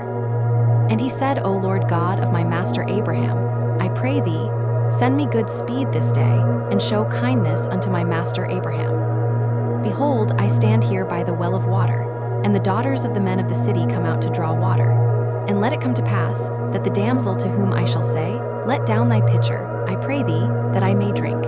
And she shall say, Drink, and I will give thy camels drink also. Let the same be she that thou hast appointed for thy servant Isaac. And thereby shall I know that thou hast showed kindness unto my master. And it came to pass, before he had done speaking, that, behold, Rebekah came out, who was born to Bethuel, son of Milcah, the wife of Nahor, Abraham's brother, with her pitcher upon her shoulder. And the damsel was very fair to look upon, a virgin, neither had any man known her. And she went down to the well, and filled her pitcher, and came up. And the servant ran to meet her, and said, Let me, I pray thee, drink a little water of thy pitcher. And she said, Drink, my lord. And she hasted, and let down her pitcher upon her hand, and gave him drink. And when she had done giving him drink, she said, I will draw water for thy camels also, until they have done drinking. And she hasted, and emptied her pitcher into the trough, and ran again unto the well to draw water, and drew for all his camels. And the man, wondering at her, held his peace, to wit whether the Lord had made his journey prosperous or not. And it came to pass, as the camels had done drinking, that the man took a golden earring of 1/2 shekel weight, and 2 bracelets for her hands of 10 shekels weight of gold, and said, Whose daughter art thou? Tell me, I pray thee, is there room in thy father's house for us to lodge in? And she said unto him, I am the daughter of Bethuel the son of Milcah, which she bare unto Nahor. She said moreover unto him, "We have both straw and provender enough, and room to lodge in." And the man bowed down his head and worshipped the Lord. And he said, "Blessed be the Lord God of my master Abraham, who hath not left destitute my master of his mercy and his truth. I being in the way, the Lord led me to the house of my master's brethren." And the damsel ran and told them of her mother's house these things. And Rebekah had a brother, and his name was Laban. And Laban ran out unto the man, unto the well. And it came to pass, when he saw the earring and bracelets upon his sister's hands, and when he heard the words of Rebekah his sister, saying, "Thus spake the man unto me," that he came unto the man, and behold, he stood by the camels at the well. And he said, "Come in, thou blessed of the Lord. Wherefore standest thou without? For I have prepared the house, and room for the camels." And the man came into the house, and he ungirded his camels, and gave straw and provender for the camels, and water to wash his feet, and the men's feet that were with him. And there was set meat before him to eat. But he said, "I will not eat until I have told mine errand." And he said, "Speak on." And he said, "I am Abraham's servant. And the Lord hath blessed my master greatly, and he is become great. And he hath given him flocks, and herds, and silver, and gold, and manservants, and maidservants, and camels, and asses. And Sarah my master's wife bare a son to my master when she was old, and unto him hath he given all that he hath. And my master made me swear, saying, Thou shalt not take a wife to my son of the daughters of the Canaanites, in whose land I dwell. But thou shalt go unto my father's house, and to my kindred, and take a wife unto my son. And I said unto my master, Peradventure the woman will not follow me. And he said unto me, The Lord, before whom I walk, will send his angel with thee, and prosper thy way. And thou shalt take a wife for my son of my kindred, and of my father's house. Then shalt thou be clear from this my oath, when thou comest to my kindred. And if they give not thee one, thou shalt be clear from my oath. And I came this day unto the well, and said, O Lord God of my master Abraham, if now thou do prosper my way which I go. Behold, I stand by the well of water. And it shall come to pass, that when the virgin cometh forth to draw water, and I say to her, Give me, I pray thee, a little water of thy pitcher to drink. And she say to me, Both drink thou, and I will also draw for thy camels. Let the same be the woman whom the Lord hath appointed out for my master's son. And before I had done speaking in mine heart, behold, Rebekah came forth with her pitcher on her shoulder. And she went down unto the well, and drew water. And I said unto her, Let me drink, I pray thee. And she made haste, and let down her pitcher from her shoulder, and said, Drink, and I will give thy camels drink also. So I drank, and she made the camels drink also. And I asked her, and said, Whose daughter art thou?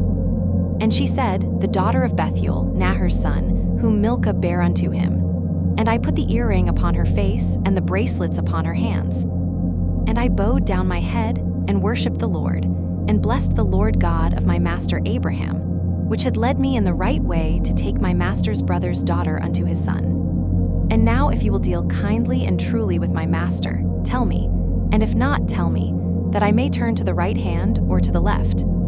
Then Laban and Bethuel answered and said, The thing proceedeth from the Lord. We cannot speak unto thee bad or good.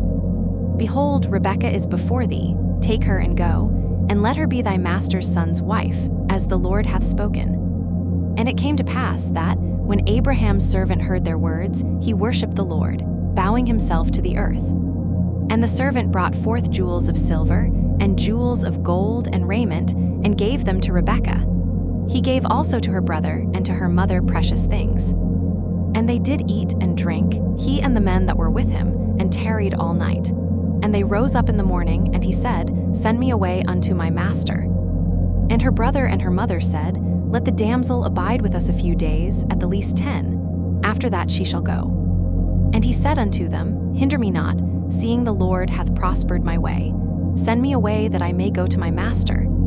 And they said, We will call the damsel, and inquire at her mouth. And they called Rebekah, and said unto her, Wilt thou go with this man? And she said, I will go. And they sent away Rebekah their sister, and her nurse, and Abraham's servant, and his men. And they blessed Rebekah, and said unto her, Thou art our sister, be thou the mother of thousands of millions, and let thy seed possess the gate of those which hate them. And Rebekah arose, and her damsels, and they rode upon the camels, and followed the man. And the servant took Rebekah and went his way. And Isaac came from the way of the well Lahairoi, for he dwelt in the south country.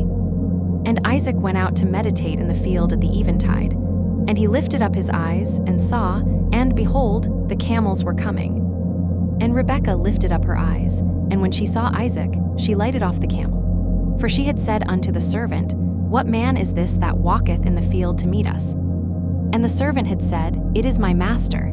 Therefore she took a veil and covered herself. And the servant told Isaac all things that he had done. And Isaac brought her into his mother Sarah's tent, and took Rebekah, and she became his wife, and he loved her. And Isaac was comforted after his mother's death.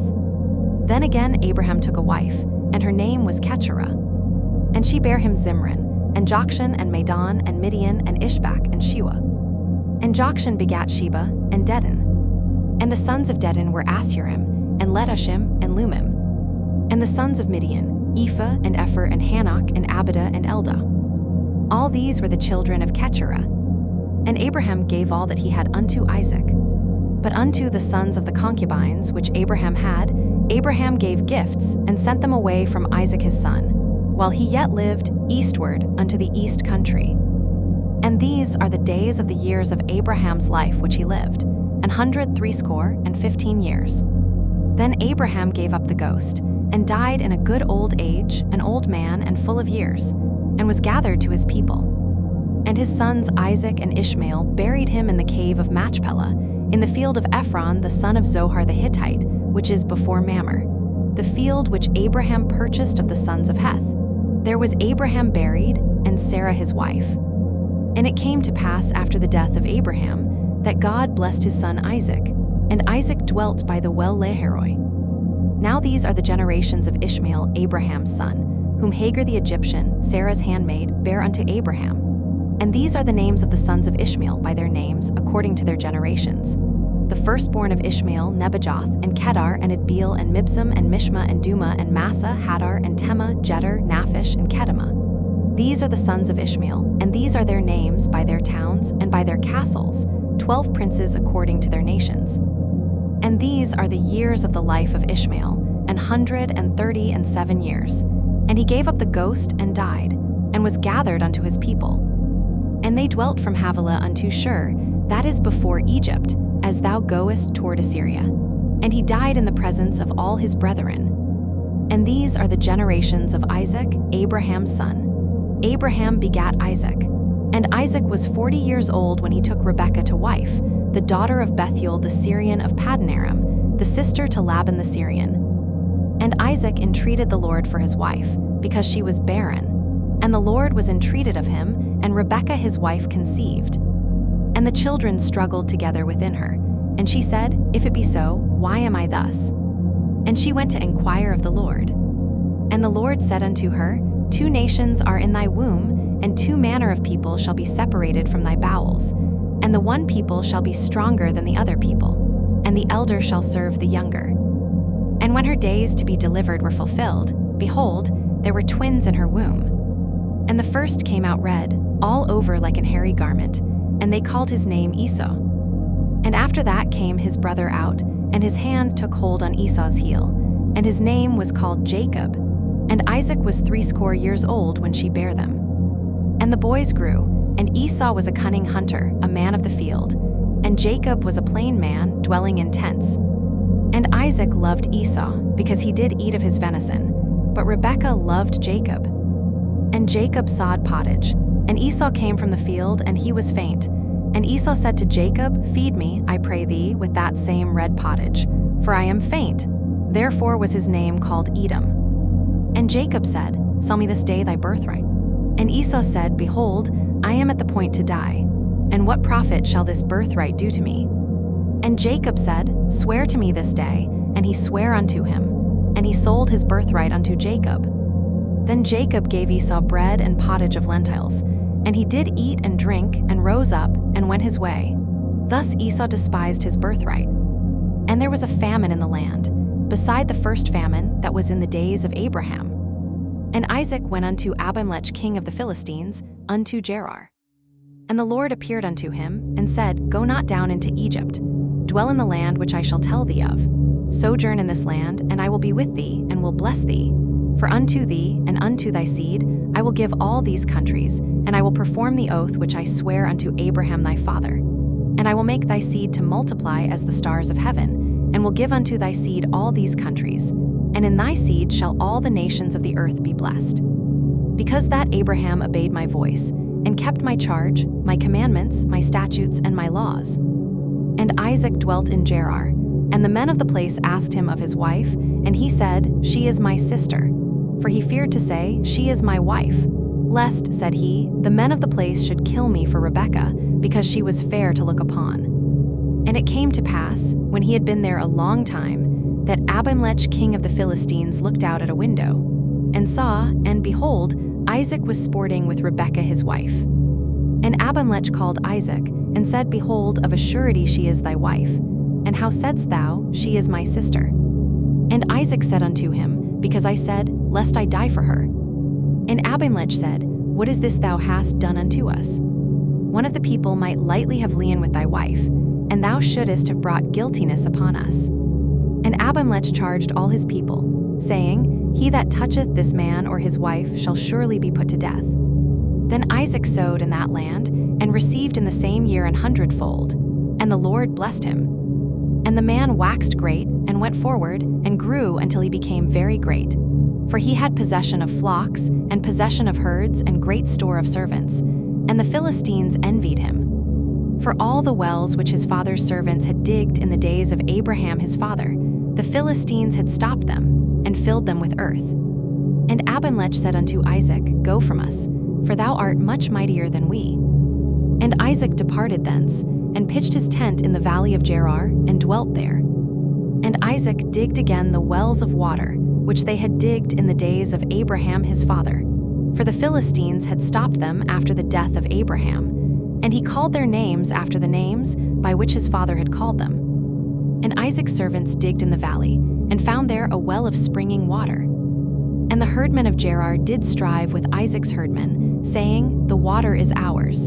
And he called the name of the well Esek, because they strove with him. And they digged another well, and strove for that also, and he called the name of it Sitnah.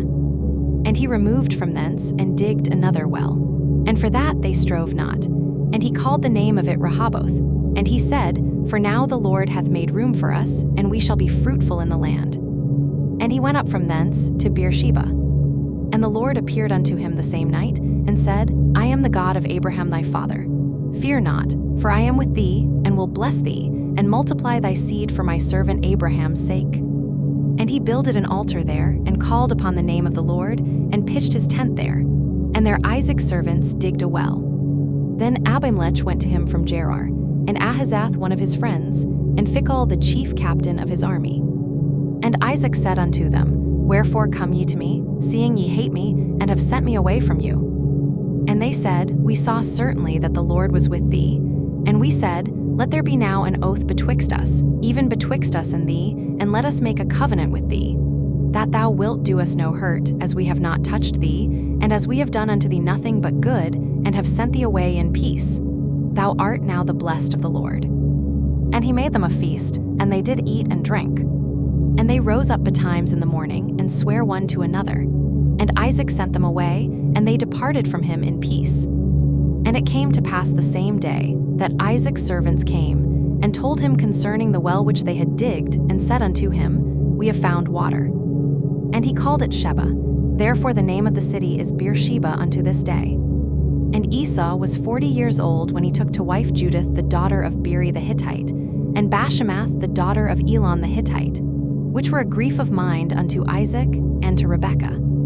And it came to pass that when Isaac was old, and his eyes were dim, so that he could not see, he called Esau his eldest son, and said unto him, My son. And he said unto him, Behold, here am I.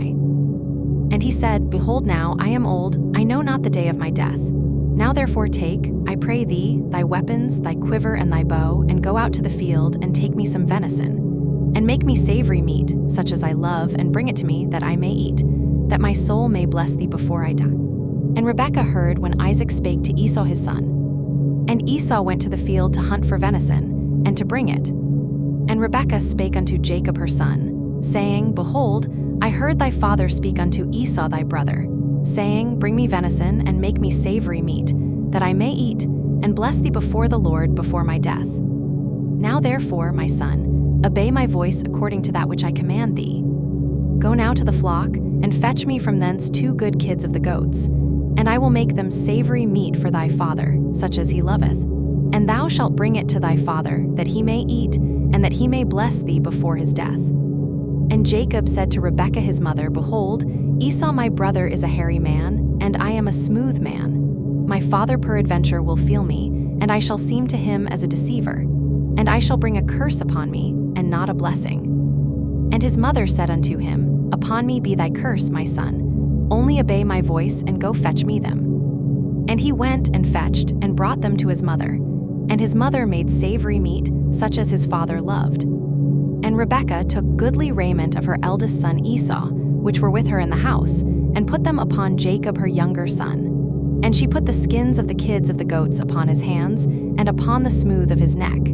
And she gave the savory meat and the bread, which she had prepared, into the hand of her son Jacob. And he came unto his father and said, My father. And he said, Here am I. Who art thou, my son? And Jacob said unto his father, I am Esau thy firstborn. I have done according as thou badest me. Arise, I pray thee, sit and eat of my venison, that thy soul may bless me. And Isaac said unto his son, How is it that thou hast found it so quickly, my son? And he said, Because the Lord thy God brought it to me. And Isaac said unto Jacob, Come near, I pray thee, that I may feel thee, my son, whether thou be my very son Esau or not. And Jacob went near unto Isaac his father, and he felt him, and said, The voice is Jacob's voice, but the hands are the hands of Esau. And he discerned him not, because his hands were hairy, as his brother Esau's hands. So he blessed him. And he said, Art thou my very son Esau?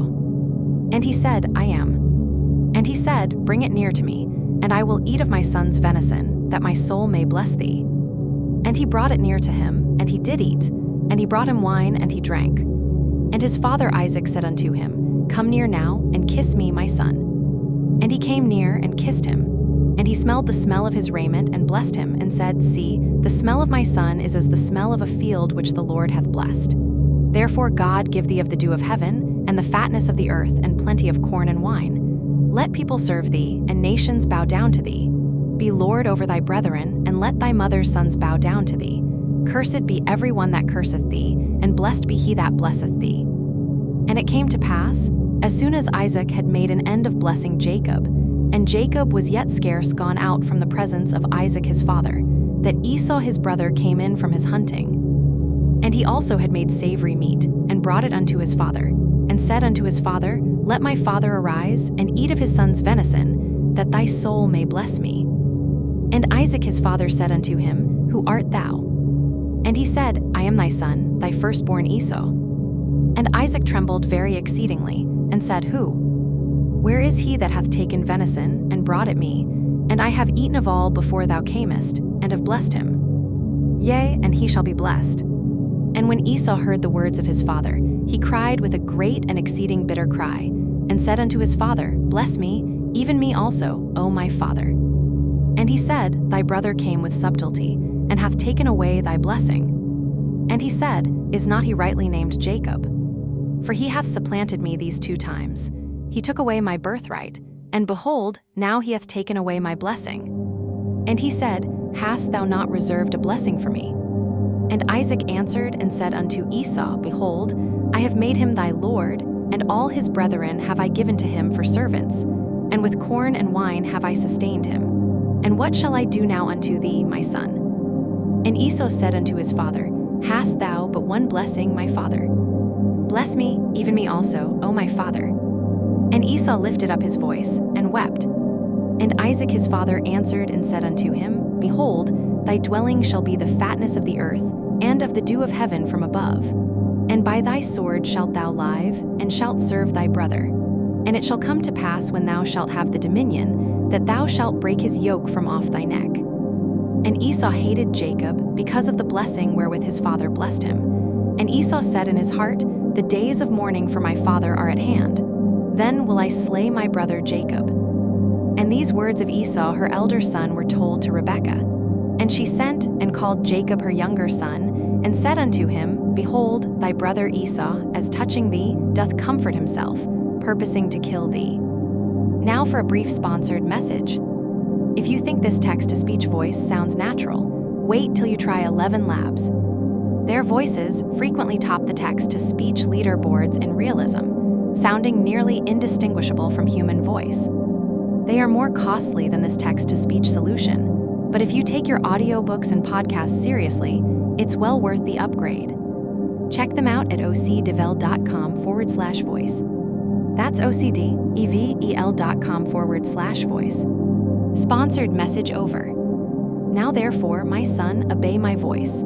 Arise, flee thou to Laban my brother to Haran, and tarry with him a few days, until thy brother's fury turn away, until thy brother's anger turn away from thee, and he forget that which thou hast done to him. Then I will send and fetch thee from thence. Why should I be deprived also of you both in one day? And Rebekah said to Isaac, I am weary of my life because of the daughters of Heth. If Jacob take a wife of the daughters of Heth, such as these which are of the daughters of the land, what good shall my life do me? And Isaac called Jacob, and blessed him, and charged him, and said unto him, Thou shalt not take a wife of the daughters of Canaan. Arise, go to Paddan-aram, to the house of Bethuel thy mother's father, and take thee a wife from thence of the doors of Laban thy mother's brother. And God Almighty bless thee, and make thee fruitful, and multiply thee, that thou mayest be a multitude of people, and give thee the blessing of Abraham to thee, and to thy seed with thee, that thou mayest inherit the land wherein thou art a stranger, which God gave unto Abraham. And Isaac sent away Jacob, and he went to Paddan-aram unto Laban, son of Bethuel the Syrian, the brother of Rebekah, Jacob's and Esau's mother. When Esau saw that Isaac had blessed Jacob, and sent him away to Paddan-aram, to take him a wife from thence, and that, as he blessed him, he gave him a charge, saying, Thou shalt not take a wife of the doors of Canaan. And that Jacob obeyed his father and his mother, and was gone to Paddan-aram. And Esau, seeing that the daughters of Canaan pleased not Isaac his father, then went Esau unto Ishmael, and took unto the wives which he had Mahalath the daughter of Ishmael Abraham's son, the sister of Nebajoth, to be his wife. And Jacob went out from Beersheba, and went toward Haran. And he lighted upon a certain place, and tarried there all night, because the sun was set. And he took of the stones of that place, and put them for his pillows, and lay down in that place to sleep. And he dreamed, and behold, a ladder set up on the earth, and the top of it reached to heaven. And behold, the angels of God ascending and descending on it. And behold, the Lord stood above it, and said, I am the Lord God of Abraham thy father, and the God of Isaac. The land whereon thou liest, to thee will I give it, and to thy seed. And thy seed shall be as the dust of the earth, and thou shalt spread abroad to the west, and to the east, and to the north, and to the south. And in thee and in thy seed shall all the families of the earth be blessed. And behold, I am with thee, and will keep thee in all places whither thou goest, and will bring thee again into this land. For I will not leave thee, until I have done that which I have spoken to thee of. And Jacob awaked out of his sleep, and he said, Surely the Lord is in this place, and I knew it not. And he was afraid, and said, How dreadful is this place! This is none other but the house of God, and this is the gate of heaven. And Jacob rose up early in the morning, and took the stone that he had put for his pillows, and set it up for a pillar, and poured oil upon the top of it. And he called the name of that place Bethel, but the name of that city was called Luz at the first. And Jacob vowed a vow, saying, If God will be with me, and will keep me in this way that I go, and will give me bread to eat and raiment to put on, so that I come again to my father's house in peace, then shall the Lord be my God. And this stone, which I have set for a pillar, shall be God's house. And of all that thou shalt give me, I will surely give the tenth unto thee. Then Jacob went on his journey, and came into the land of the people of the east. And he looked, and behold, a well in the field, and lo, there were 3 flocks of sheep lying by it. For out of that well they watered the flocks, and a great stone was upon the well's mouth. And thither were all the flocks gathered. And they rolled the stone from the well's mouth, and watered the sheep, and put the stone again upon the well's mouth in his place. And Jacob said unto them, My brethren, whence be ye? And they said, Of Haran are we. And he said unto them, Know ye Laban the son of Nahor? And they said, We know him. And he said unto them, Is he well? And they said, He is well. And behold, Rachel his daughter cometh with the sheep. And he said, Lo, it is yet high day, neither is it time that the cattle should be gathered together. Water ye the sheep, and go and feed them. And they said, We cannot, until all the flocks be gathered together, until they roll the stone from the well's mouth. Then we water the sheep. And while he yet spake with them, Rachel came with her father's sheep, for she kept them. And it came to pass, when Jacob saw Rachel the daughter of Laban his mother's brother, and the sheep of Laban his mother's brother, that Jacob went near, and rolled the stone from the well's mouth, and watered the flock of Laban his mother's brother. And Jacob kissed Rachel, and lifted up his voice, and wept. And Jacob told Rachel that he was her father's brother, and that he was Rebekah's son. And she ran and told her father. And it came to pass, when Laban heard the tidings of Jacob his sister's son, that he ran to meet him, and embraced him, and kissed him, and brought him to his house. And he told Laban all these things. And Laban said to him, Surely thou art my bone and my flesh. And he abode with him the space of a month. And Laban said unto Jacob, Because thou art my brother, shouldest thou therefore serve me for naught? Tell me, what shall thy wages be? And Laban had 2 daughters. The name of the elder was Leah, and the name of the younger was Rachel. Leah was tender-eyed, but Rachel was beautiful and well-favored. And Jacob loved Rachel, and said, I will serve thee 7 years for Rachel thy younger daughter. And Laban said, It is better that I give her to thee, than that I should give her to another man. Abide with me. And Jacob served 7 years for Rachel, and they seemed unto him but a few days, for the love he had to her. And Jacob said unto Laban, Give me my wife, for my days are fulfilled, that I may go in unto her. And Laban gathered together all the men of the place, and made a feast. And it came to pass in the evening, that he took Leah his daughter, and brought her to him, and he went in unto her. And Laban gave unto his daughter Leah Zilpah his maid, for an handmaid. And it came to pass, that in the morning, behold, it was Leah. And he said to Laban, What is this thou hast done unto me? Did not I serve with thee for Rachel? Wherefore then hast thou beguiled me? And Laban said, It must not be so done in our country, to give the younger before the firstborn. Fulfill her week, and we will give thee this also for the service which thou shalt serve with me yet 7 other years. And Jacob did so, and fulfilled her week, and he gave him Rachel his daughter to wife also. And Laban gave to Rachel his daughter Bilhah his handmaid, to be her maid. And he went in also unto Rachel, and he loved also Rachel more than Leah, and served with him yet 7 other years. And when the Lord saw that Leah was hated, he opened her womb, but Rachel was barren. And Leah conceived, and bare a son, and she called his name Reuben. For she said, Surely the Lord hath looked upon my affliction, now therefore my husband will love me. And she conceived again, and bare a son, and said, Because the Lord hath heard I was hated, he hath therefore given me this son also. And she called his name Simeon. And she conceived again, and bare a son, and said, Now this time will my husband be joined unto me, because I have borne him 3 sons. Therefore was his name called Levi. And she conceived again, and bare a son. And she said, Now will I praise the Lord. Therefore she called his name Judah, and left bearing. And when Rachel saw that she bare Jacob no children, Rachel envied her sister, and said unto Jacob, Give me children, or else I die. And Jacob's anger was kindled against Rachel. And he said, Am I in God's stead, who hath withheld from thee the fruit of the womb? And she said, Behold my maid Bilhah, go in unto her, and she shall bear upon my knees, that I may also have children by her. And she gave him Bilhah her handmaid to wife, and Jacob went in unto her. And Bilhah conceived, and bare Jacob a son. And Rachel said, God hath judged me, and hath also heard my voice, and hath given me a son. Therefore called she his name Dan. And Bilhah Rachel's maid conceived again, and bare Jacob a second son.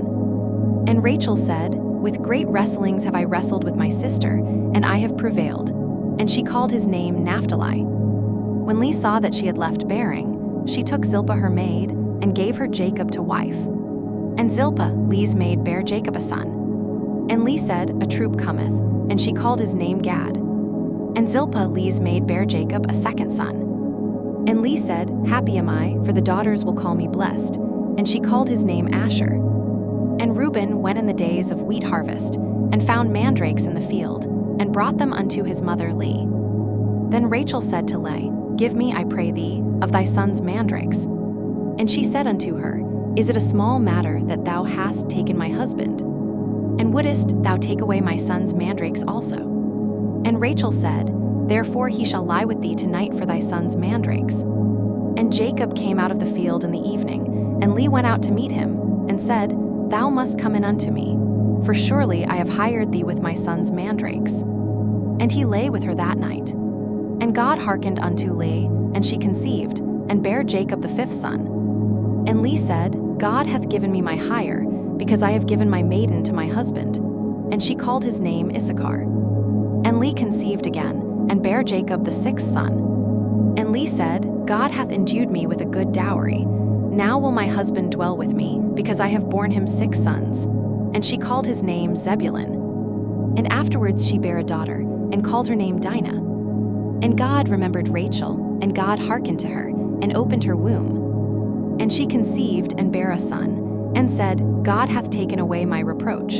And she called his name Joseph, and said, The Lord shall add to me another son. And it came to pass, when Rachel had borne Joseph, that Jacob said unto Laban, Send me away, that I may go unto mine own place, and to my country. Give me my wives and my children, for whom I have served thee, and let me go. For thou knowest my service which I have done thee. And Laban said unto him, I pray thee, if I have found favor in thine eyes, tarry. For I have learned by experience that the Lord hath blessed me for thy sake. And he said, Appoint me thy wages, and I will give it. And he said unto him, Thou knowest how I have served thee, and how thy cattle was with me. For it was little which thou hadst before I came, and it is now increased unto a multitude. And the Lord hath blessed thee since my coming. And now when shall I provide for mine own house also? And he said, What shall I give thee? And Jacob said, Thou shalt not give me anything. If thou wilt do this thing for me, I will again feed and keep thy flock. I will pass through all thy flock today, removing from thence all the speckled and spotted cattle, and all the brown cattle among the sheep, and the spotted and speckled among the goats. And of such shall be my hire. So shall my righteousness answer for me in time to come, when it shall come for my hire before thy face. Every one that is not speckled and spotted among the goats, and brown among the sheep, that shall be counted stolen with me. And Laban said, Behold, I would it might be according to thy word. And he removed that day the he-goats that were ring-straked and spotted, and all the she-goats that were speckled and spotted, and every one that had some white in it, and all the brown among the sheep, and gave them into the hand of his sons. And he set 3 days' journey betwixt himself and Jacob, and Jacob fed the rest of Laban's flocks. And Jacob took him rods of green poplar, and of the hazel and chestnut tree, and pilled white strakes in them, and made the white appear which was in the rods. And he set the rods which he had pilled before the flocks in the gutters, in the watering troughs when the flocks came to drink, that they should conceive when they came to drink.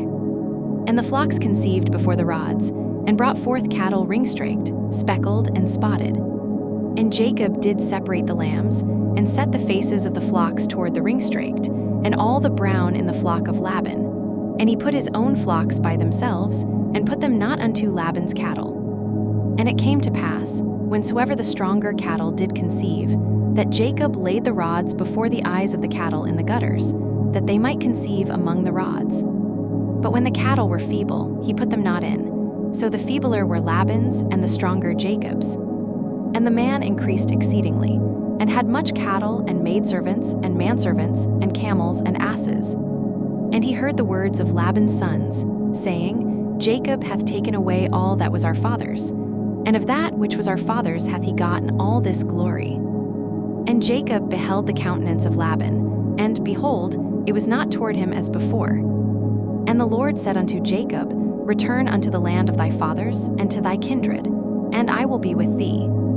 And Jacob sent and called Rachel and Leah to the field unto his flock, and said unto them, I see your father's countenance, that it is not toward me as before, but the God of my father hath been with me. And ye know that with all my power I have served your father. And your father hath deceived me, and changed my wages 10 times, but God suffered him not to hurt me. If he said thus, the speckled shall be thy wages, then all the cattle bear speckled. And if he said thus, the ringstraked shall be thy hire, then bear all the cattle ringstraked.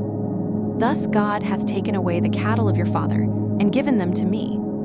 And it came to pass at the time that the cattle conceived, that I lifted up mine eyes, and saw in a dream. And behold, the rams which leaped upon the cattle were ringstraked, speckled, and gristled. And the angel of God spake unto me in a dream, saying, Jacob. And I said, Here am I. And he said, Lift up now thine eyes, and see, all the rams which leap upon the cattle are ringstraked, speckled, and gristled. For I have seen all that Laban doeth unto thee. I am the God of Bethel, where thou anointedst the pillar, and where thou vowedst a vow unto me. Now arise, get thee out from this land, and return unto the land of thy kindred. And Rachel and Leah answered, and said unto him, Is there yet any portion or inheritance for us in our father's house? Are we not counted of him strangers? For he hath sold us, and hath quite devoured also our money. For all the riches which God hath taken from our father, that is ours and our children's. Now then, whatsoever God hath said unto thee, do. Then Jacob rose up, and set his sons and his wives upon camels. And he carried away all his cattle, and all his goods which he had gotten, the cattle of his getting, which he had gotten in Paddan Aram, for to go to Isaac his father in the land of Canaan. And Laban went to shear his sheep, and Rachel had stolen the images that were her father's. And Jacob stole away unawares to Laban the Syrian, in that he told him not that he fled. So he fled with all that he had, and he rose up and passed over the river, and set his face toward the Mount Gilead. And it was told Laban on the third day that Jacob was fled. And he took his brethren with him, and pursued after him 7 days' journey, and they overtook him in the Mount Gilead. And God came to Laban the Syrian in a dream by night, and said unto him, Take heed that thou speak not to Jacob either good or bad. Then Laban overtook Jacob. Now Jacob had pitched his tent in the mount, and Laban with his brethren pitched in the Mount of Gilead. And Laban said to Jacob, What hast thou done, that thou hast stolen away unawares to me, and carried away my daughters, as captives taken with the sword? Wherefore didst thou flee away secretly, and steal away from me, and didst not tell me that I might have sent thee away with mirth, and with songs, with tabret, and with harp? And hast not suffered me to kiss my sons and my daughters? Thou hast now done foolishly in so doing. It is in the power of my hand to do you hurt. But the God of your fathers spake unto me yesternight, saying, Take thou heed that thou speak not to Jacob either good or bad. And now, though thou wouldest needs be gone, because thou sore longest after thy father's house, yet wherefore hast thou stolen my gods? And Jacob answered and said to Laban, Because I was afraid. For I said, Peradventure thou wouldest take by force thy daughters from me. With whomsoever thou findest thy gods, let him not live. Before our brethren discern thou what is thine with me, and take it to thee. For Jacob knew not that Rachel had stolen them. And Laban went into Jacob's tent, and into Leah's tent, and into the 2 maidservants' tents, but he found them not. Then went he out of Leah's tent, and entered into Rachel's tent. Now Rachel had taken the images, and put them in the camel's furniture, and sat upon them. And Laban searched all the tent, but found them not. And she said to her father, Let it not displease my lord that I cannot rise up before thee, for the custom of women is upon me. And he searched, but found not the images. And Jacob was wroth, and chode with Laban. And Jacob answered and said to Laban, What is my trespass? What is my sin, that thou hast so hotly pursued after me? Whereas thou hast searched all my stuff, what hast thou found of all thy household stuff? Set it here before my brethren and thy brethren, that they may judge betwixt us both. This 20 years have I been with thee. Thy ewes and thy she-goats have not cast their young, and the rams of thy flock have I not eaten. That which was torn of beasts I brought not unto thee, I bear the loss of it. Of my hand didst thou require it, whether stolen by day or stolen by night. Thus I was, in the day the drought consumed me, and the frost by night, and my sleep departed from mine eyes. Thus have I been 20 years in thy house. I served thee 14 years for thy 2 daughters, and 6 years for thy cattle. And thou hast changed my wages 10 times. Except the God of my father, the God of Abraham, and the fear of Isaac, had been with me, surely thou hadst sent me away now empty. God hath seen mine affliction and the labor of my hands, and rebuked thee yesternight. And Laban answered and said unto Jacob, These daughters are my daughters, and these children are my children, and these cattle are my cattle, and all that thou seest is mine. And what can I do this day unto these my daughters, or unto their children which they have borne? Now therefore come thou, let us make a covenant, I and thou, and let it be for a witness between me and thee. And Jacob took a stone, and set it up for a pillar. And Jacob said unto his brethren, Gather stones. And they took stones, and made an heap, and they did eat there upon the heap. And Laban called it Jegar-sahadutha, but Jacob called it Galeed. And Laban said, This heap is a witness between me and thee this day. Therefore was the name of it called Galeed. And Mizpah, for he said, The Lord watch between me and thee, when we are absent one from another. If thou shalt afflict my daughters, or if thou shalt take other wives beside my daughters, no man is with us. See, God is witness betwixt me and thee. And Laban said to Jacob, Behold this heap, and behold this pillar, which I have cast betwixt me and thee. This heap be witness, and this pillar be witness, that I will not pass over this heap to thee, and that thou shalt not pass over this heap and this pillar unto me for harm. The God of Abraham and the God of Nahor, the God of their father, judge betwixt us. And Jacob sware by the fear of his father Isaac. Then Jacob offered sacrifice upon the mount, and called his brethren to eat bread. And they did eat bread, and tarried all night in the mount. And early in the morning Laban rose up, and kissed his sons and his daughters, and blessed them. And Laban departed, and returned unto his place. And Jacob went on his way, and the angels of God met him. And when Jacob saw them, he said, This is God's host. And he called the name of that place Mahanaim.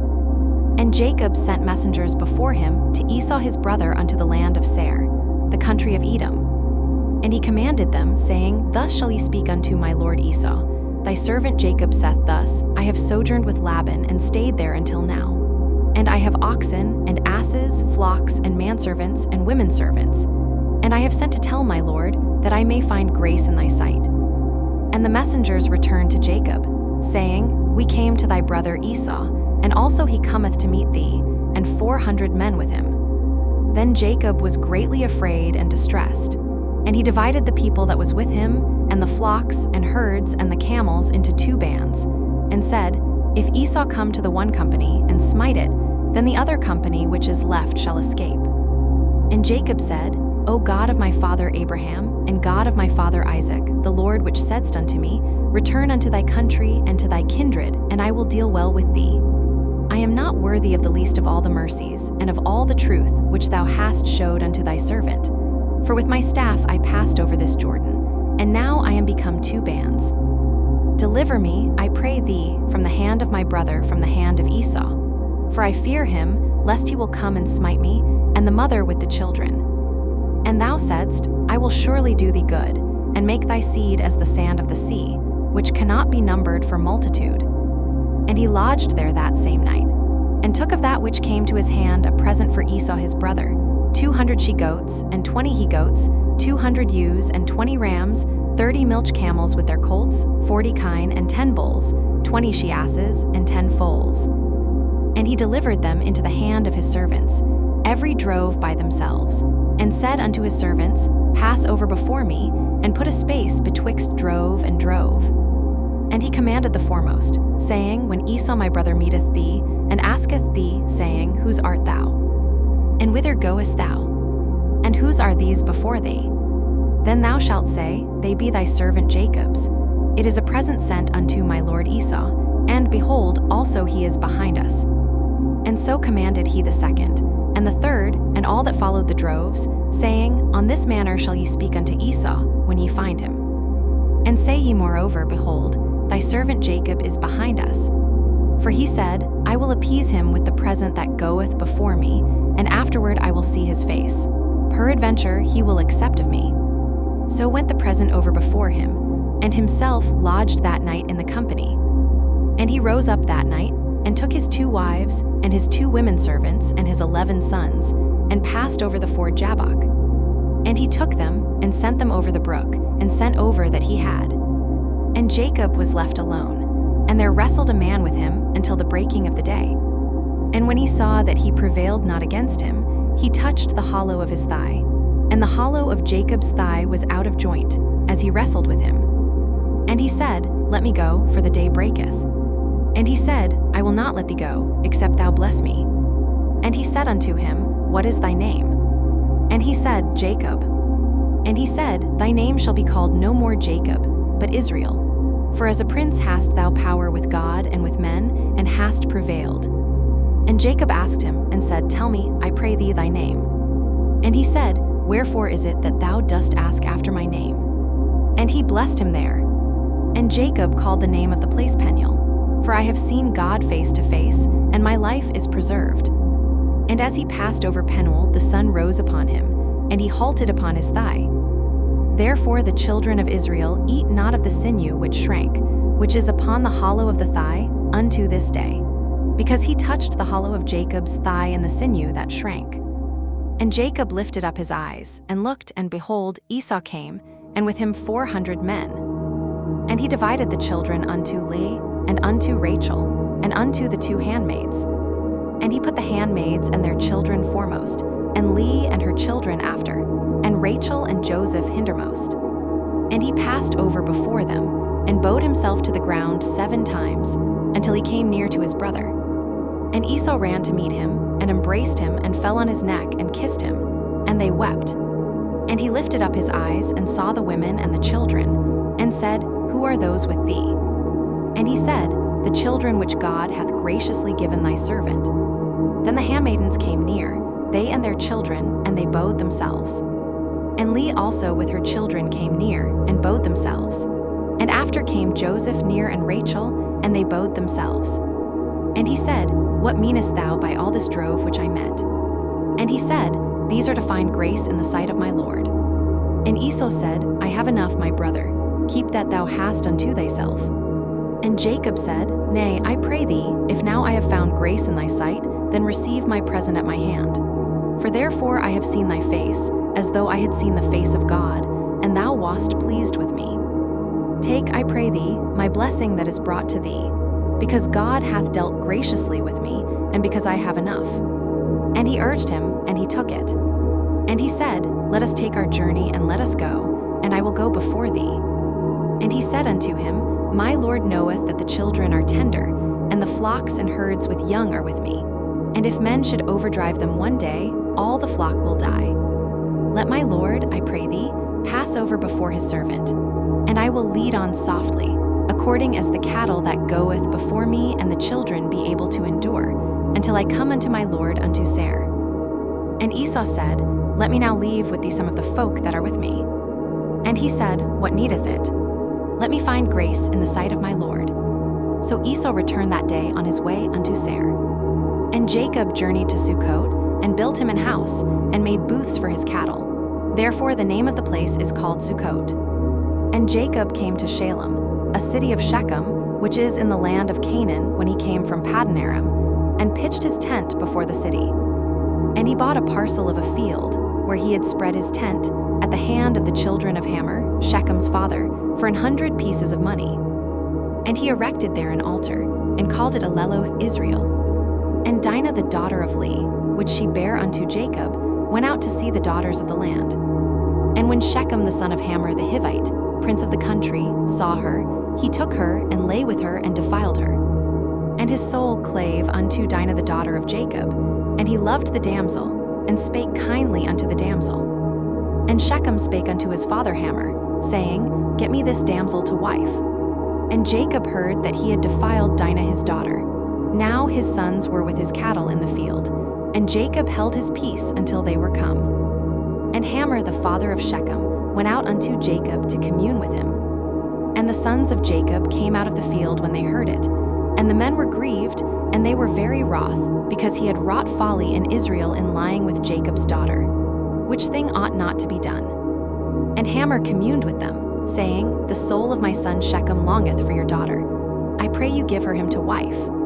And make ye marriages with us, and give your daughters unto us, and take our daughters unto you. And ye shall dwell with us, and the land shall be before you. Dwell and trade ye therein, and get you possessions therein. And Shechem said unto her father and unto her brethren, Let me find grace in your eyes. and what ye shall say unto me I will give. Ask me never so much dowry and gift, and I will give according as ye shall say unto me. But give me the damsel to wife. And the sons of Jacob answered Shechem and Hamor his father deceitfully, and said, because he had defiled Dinah their sister. And they said unto them, We cannot do this thing, to give our sister to one that is uncircumcised, for that were a reproach unto us. But in this will we consent unto you, if ye will be as we be, that every male of you be circumcised. Then will we give our daughters unto you, and we will take your daughters to us, and we will dwell with you, and we will become one people. But if ye will not hearken unto us to be circumcised, then will we take our daughter, and we will be gone. And their words pleased Hamor, and Shechem Hamor's son. And the young man deferred not to do the thing, because he had delight in Jacob's daughter. And he was more honorable than all the house of his father. And Hamor and Shechem, his son, came unto the gate of their city, and communed with the men of their city, saying, These men are peaceable with us. Therefore let them dwell in the land, and trade therein. For the land, behold, it is large enough for them. Let us take their daughters to us for wives, and let us give them our daughters. Only herein will the men consent unto us for to dwell with us, to be one people, if every male among us be circumcised, as they are circumcised. Shall not their cattle and their substance, and every beast of theirs be ours? Only let us consent unto them, and they will dwell with us. And unto Hamor and unto Shechem his son hearkened all that went out of the gate of his city, and every male was circumcised, all that went out of the gate of his city.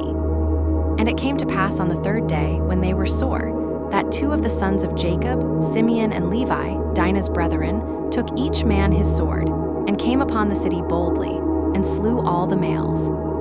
And they slew Hamor and Shechem his son with the edge of the sword, and took Dinah out of Shechem's house, and went out. The sons of Jacob came upon the slain, and spoiled the city, because they had defiled their sister. They took their sheep, and their oxen, and their asses, and that which was in the city, and that which was in the field, and all their wealth, and all their little ones, and their wives took they captive, and spoiled even all that was in the house. And Jacob said to Simeon and Levi, Ye have troubled me to make me to stink among the inhabitants of the land, among the Canaanites and the Perizzites. And I being few in number, they shall gather themselves together against me, and slay me, and I shall be destroyed, I and my house. And they said, Should he deal with our sister as with an harlot? And God said unto Jacob, Arise, go up to Bethel, and dwell there, and make there an altar unto God, that appeared unto thee when thou fleddest from the face of Esau thy brother. Then Jacob said unto his household, and to all that were with him, Put away the strange gods that are among you, and be clean, and change your garments. And let us arise, and go up to Bethel, and I will make there an altar unto God, who answered me in the day of my distress, and was with me in the way which I went. And they gave unto Jacob all the strange gods which were in their hand, and all their earrings which were in their ears. And Jacob hid them under the oak which was by Shechem. And they journeyed, and the terror of God was upon the cities that were round about them, and they did not pursue after the sons of Jacob. So Jacob came to Luz, which is in the land of Canaan, that is, Bethel, he and all the people that were with him. And he built there an altar, and called the place El Bethel, because there God appeared unto him when he fled from the face of his brother. But Deborah, Rebekah's nurse, died, and she was buried beneath Bethel under an oak, and the name of it was called Allanbachuth. And God appeared unto Jacob again when he came out of Paddan Aram, and blessed him. And God said unto him, Thy name is Jacob. Thy name shall not be called any more Jacob, but Israel shall be thy name. And he called his name Israel. And God said unto him, I am God Almighty. Be fruitful and multiply. A nation and a company of nations shall be of thee, and kings shall come out of thy loins. And the land which I gave Abraham and Isaac, to thee I will give it, and to thy seed after thee will I give the land. And God went up from him in the place where he talked with him.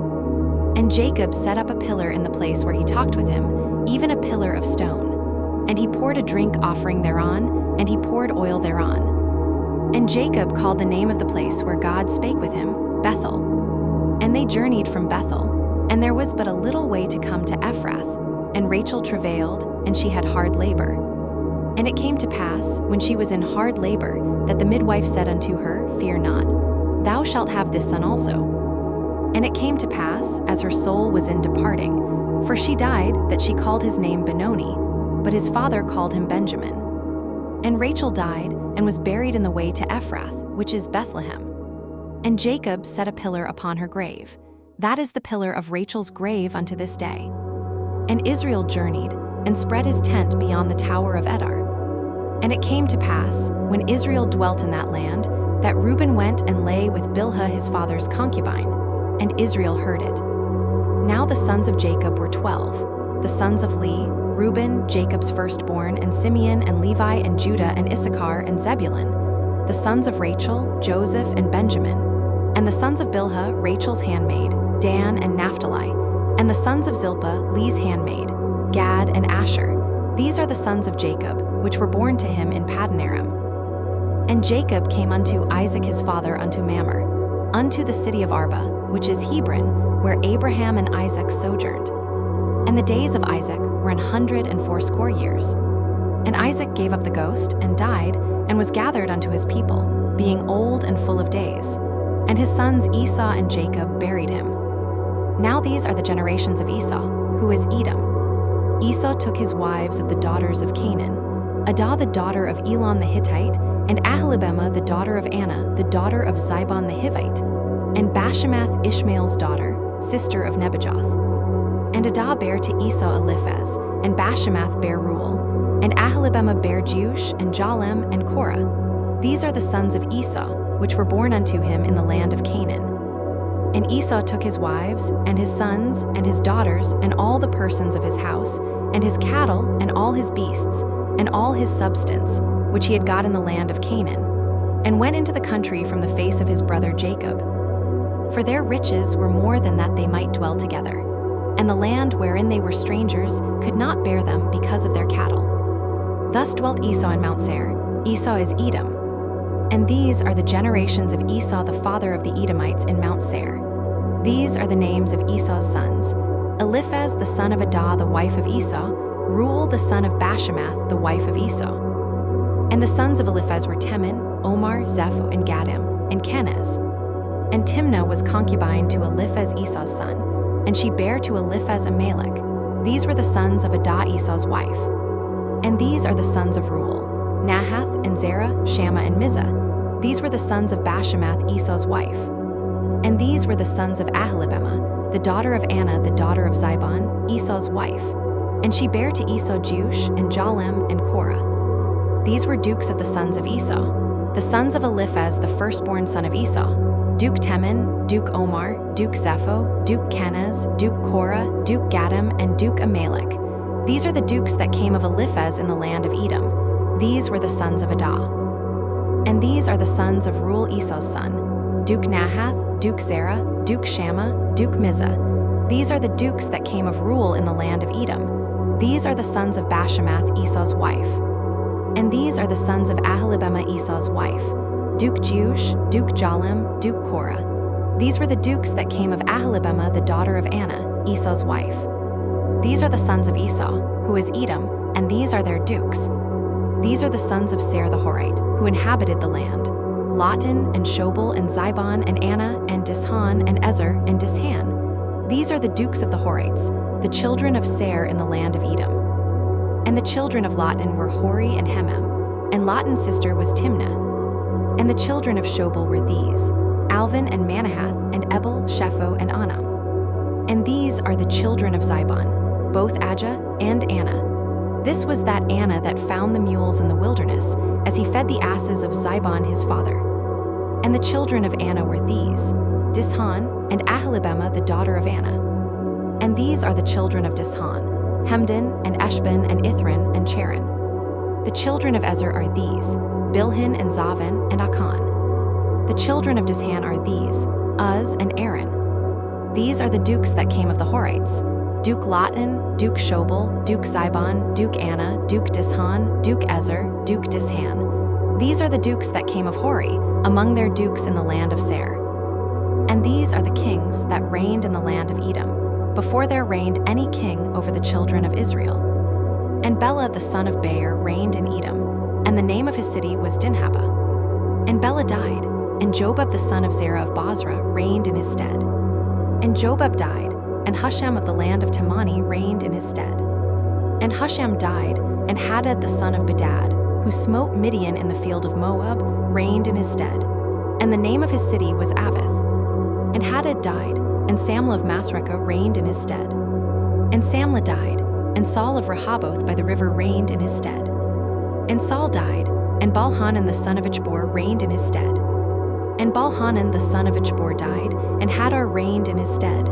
And the name of his city was Pau, and his wife's name was Mehetabel, the daughter of Matred, the daughter of Mezahab. And these are the names of the dukes that came of Esau, according to their families after their places by their names: Duke Timnah, Duke Alva, Duke Jetheth, Duke Ahalibema, Duke Elah, Duke Pinon, Duke Kenaz, Duke Teman, Duke Mibzar, Duke Magdiel, Duke Aram. These be the dukes of Edom, according to their habitations in the land of their possession. He is Esau the father of the Edomites. And Jacob dwelt in the land wherein his father was a stranger, in the land of Canaan. These are the generations of Jacob. Joseph, being 17 years old, was feeding the flock with his brethren, and the lad was with the sons of Bilhah, and with the sons of Zilpah, his father's wives. And Joseph brought unto his father their evil report. Now Israel loved Joseph more than all his children, because he was the son of his old age, and he made him a coat of many colors. And when his brethren saw that their father loved him more than all his brethren, they hated him, and could not speak peaceably unto him. And Joseph dreamed a dream, and he told it his brethren, and they hated him yet the more. And he said unto them, Hear, I pray you, this dream which I have dreamed. For, behold, we were binding sheaves in the field, and lo, my sheaf arose, and also stood upright. And behold, your sheaves stood round about, and made obeisance to my sheaf. And his brethren said to him, Shalt thou indeed reign over us? Or shalt thou indeed have dominion over us? And they hated him yet the more for his dreams, and for his words. And he dreamed yet another dream, and told it his brethren, and said, Behold, I have dreamed a dream more. And behold, the sun and the moon and the 11 stars made obeisance to me. And he told it to his father, and to his brethren. And his father rebuked him, and said unto him, What is this dream that thou hast dreamed? Shall I and thy mother, and thy brethren indeed, come to bow down ourselves to thee to the earth? And his brethren envied him, but his father observed the saying. And his brethren went to feed their father's flock in Shechem. And Israel said unto Joseph, Do not thy brethren feed the flock in Shechem? Come, and I will send thee unto them. And he said to him, Here am I. And he said to him, Go, I pray thee, see whether it be well with thy brethren and well with the flocks, and bring me word again. So he sent him out of the vale of Hebron, and he came to Shechem. And a certain man found him, and behold, he was wandering in the field. And the man asked him, saying, What seekest thou? And he said, I seek my brethren. Tell me, I pray thee, where they feed their flocks. And the man said, They are departed hence, for I heard them say, Let us go to Dothan. And Joseph went after his brethren, and found them in Dothan. And when they saw him afar off, even before he came near unto them, they conspired against him to slay him. And they said one to another, Behold, this dreamer cometh. Come now therefore, and let us slay him, and cast him into some pit, and we will say, Some evil beast hath devoured him, and we shall see what will become of his dreams. And Reuben heard it, and he delivered him out of their hands, and said, Let us not kill him. And Reuben said unto them, Shed no blood, but cast him into this pit that is in the wilderness, and lay no hand upon him, that he might rid him out of their hands, to deliver him to his father again. And it came to pass, when Joseph was come unto his brethren, that they stripped Joseph out of his coat of many colors that was on him. And they took him, and cast him into a pit. And the pit was empty, there was no water in it. And they sat down to eat bread. And they lifted up their eyes and looked, and behold, a company of Ishmaelites came from Gilead with their camels bearing spicery and balm and myrrh, going to carry it down to Egypt. And Judah said unto his brethren, What profit is it if we slay our brother, and conceal his blood? Come, and let us sell him to the Ishmaelites, and let not our hand be upon him, for he is our brother and our flesh. And his brethren were content. Then there passed by Midianites merchantmen, and they drew and lifted up Joseph out of the pit, and sold Joseph to the Ishmaelites for 20 pieces of silver. And they brought Joseph into Egypt. And Reuben returned unto the pit. And behold, Joseph was not in the pit, and he rent his clothes. And he returned unto his brethren, and said, The child is not, and I, whither shall I go? And they took Joseph's coat, and killed a kid of the goats, and dipped the coat in the blood. And they sent the coat of many colors, and they brought it to their father, and said, This have we found. Know now whether it be thy son's coat or no. And he knew it, and said, It is my son's coat. An evil beast hath devoured him. Joseph is without doubt rent in pieces. And Jacob rent his clothes, and put sackcloth upon his loins, and mourned for his son many days. And all his sons and all his daughters rose up to comfort him, but he refused to be comforted. And he said, For I will go down into the grave unto my son mourning. Thus his father wept for him. And the Midianites sold him into Egypt unto Potiphar, an officer of Pharaoh's, and captain of the guard. And it came to pass at that time that Judah went down from his brethren, and turned in to a certain Adullamite, whose name was Hurrah. And Judah saw there a daughter of a certain Canaanite, whose name was Shua. And he took her, and went in unto her. And she conceived, and bare a son, and he called his name And she conceived again, and bare a son, and she called his name Onan. And she yet again conceived, and bare a son, and called his name Shelah. And he was at Shaib when she bare him. And Judah took a wife for his firstborn, whose name was Tamar. And Judah's firstborn, was wicked in the sight of the Lord, and the Lord slew him. And Judah said unto Onan, Go in unto thy brother's wife, and marry her, and raise up seed to thy brother. And Onan knew that the seed should not be his. And it came to pass, when he went in unto his brother's wife, that he spilled it on the ground, lest that he should give seed to his brother. And the thing which he did displeased the Lord, wherefore he slew him also. Then said Judah to Tamar his daughter-in-law, Remain a widow at thy father's house, till Shelah my son be grown. For he said, Lest peradventure he die also, as his brethren did. And Tamar went, and dwelt in her father's house. And in process of time, the daughter of Shua Judah's wife died. And Judah was comforted, and went up unto his sheepshearers to Timnath, he and his friend Hurrah the Adullamite. And it was told Tamar, saying, Behold, thy father-in-law goeth up to Timnath to shear his sheep. And she put her widow's garments off from her, and covered her with a veil, and wrapped herself, and sat in an open place, which is by the way to Timnath. For she saw that Shelah was grown, and she was not given unto him to wife. When Judah saw her, he thought her to be an harlot, because she had covered her face. And he turned unto her by the way, and said, Go to, I pray thee, let me come in unto thee. For he knew not that she was his daughter-in-law. And she said, What wilt thou give me, that thou mayest come in unto me? And he said, I will send thee a kid from the flock. And she said, Wilt thou give me a pledge, till thou send it? And he said, What pledge shall I give thee? And she said, Thy signet and thy bracelets, and thy staff that is in thine hand. And he gave it her, and came in unto her, and she conceived by him. And she arose, and went away, and laid by her veil from her, and put on the garments of her widowhood. And Judah sent the kid by the hand of his friend the Adullamite, to receive his pledge from the woman's hand, but he found her not. Then he asked the men of that place, saying, Where is the harlot that was openly by the wayside? And they said, There was no harlot in this place. And he returned to Judah, and said, I cannot find her. And also the men of the place said, that there was no harlot in this place. And Judah said, Let her take it to her, lest we be shamed. Behold, I sent this kid, and thou hast not found her. And it came to pass about 3 months after, that it was told Judah, saying, Tamar thy daughter-in-law hath played the harlot. And also, behold, she is with child by whoredom. And Judah said, Bring her forth, and let her be burnt. When she was brought forth, she sent to her father-in-law, saying, By the man, whose these are, am I with child. And she said, Discern, I pray thee, whose are these, the signet and bracelets and staff? And Judah acknowledged them, and said, She hath been more righteous than I, because that I gave her not to Shelah my son. And he knew her again no more. And it came to pass in the time of her travail, that, behold, twins were in her womb. And it came to pass, when she travailed, that the one put out his hand. And the midwife took and bound upon his hand a scarlet thread, saying, This came out first. And it came to pass, as he drew back his hand, that, behold, his brother came out. And she said, How hast thou broken forth? This breach be upon thee. Therefore his name was called Pharez.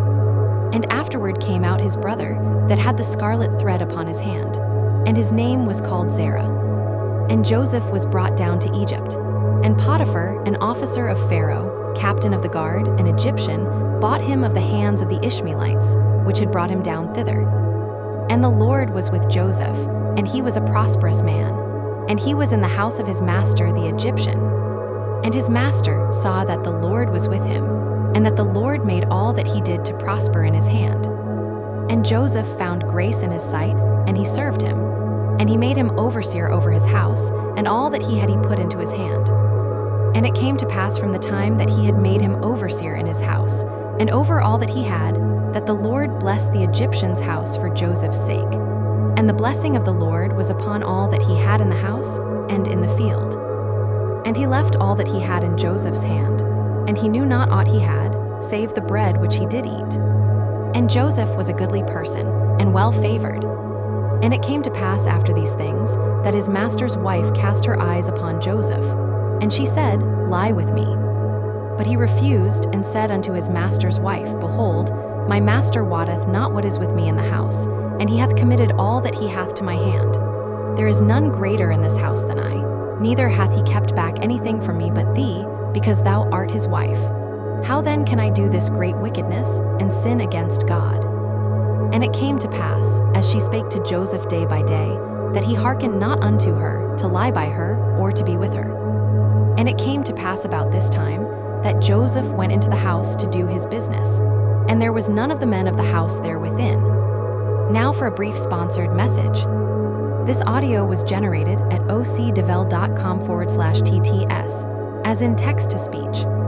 There you can generate your own audiobooks and podcasts.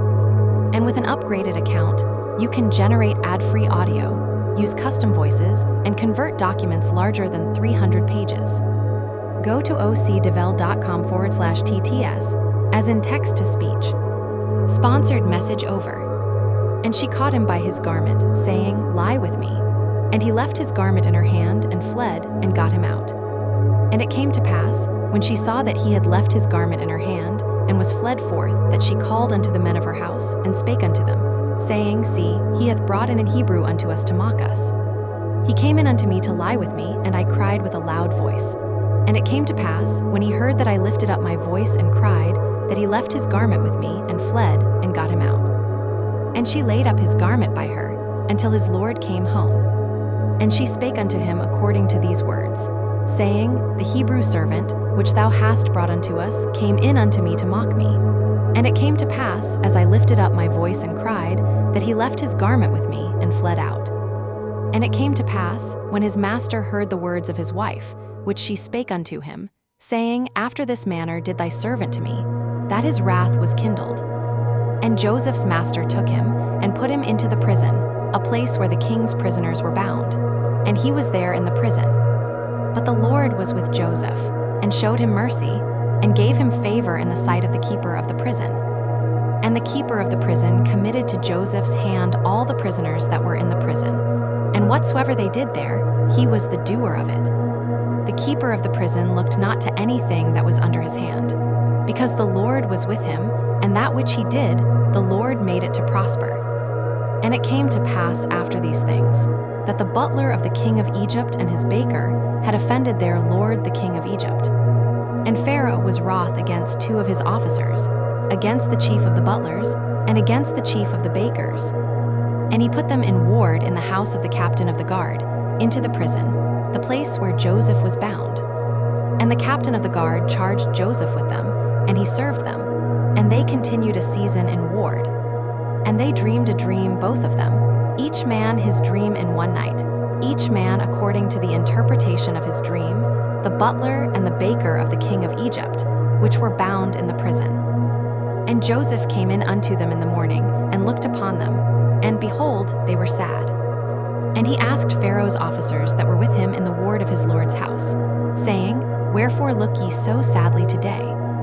And they said unto him, We have dreamed a dream, and there is no interpreter of it. And Joseph said unto them, Do not interpretations belong to God? Tell me them, I pray you.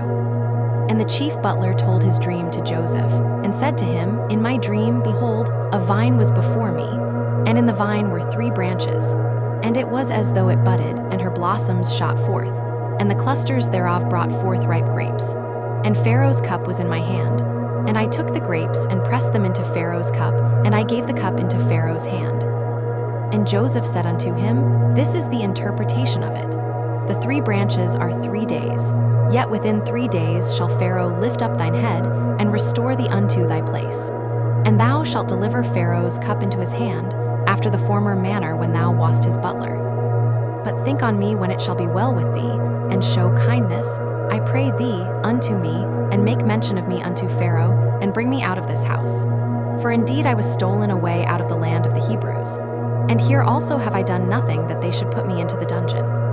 When the chief baker saw that the interpretation was good, he said unto Joseph, I also was in my dream, and behold, I had 3 white baskets on my head. And in the uppermost basket there was of all manner of bakemeats for Pharaoh, and the birds did eat them out of the basket upon my head. And Joseph answered and said, This is the interpretation thereof. The 3 baskets are 3 days. Yet within 3 days shall Pharaoh lift up thy head from off thee, and shall hang thee on a tree, and the birds shall eat thy flesh from off thee. And it came to pass the 3rd day, which was Pharaoh's birthday, that he made a feast unto all his servants. And he lifted up the head of the chief butler and of the chief baker among his servants. And he restored the chief butler unto his butlership again, and he gave the cup into Pharaoh's hand, but he hanged the chief baker, as Joseph had interpreted to them. Yet did not the chief butler remember Joseph, but forgat him.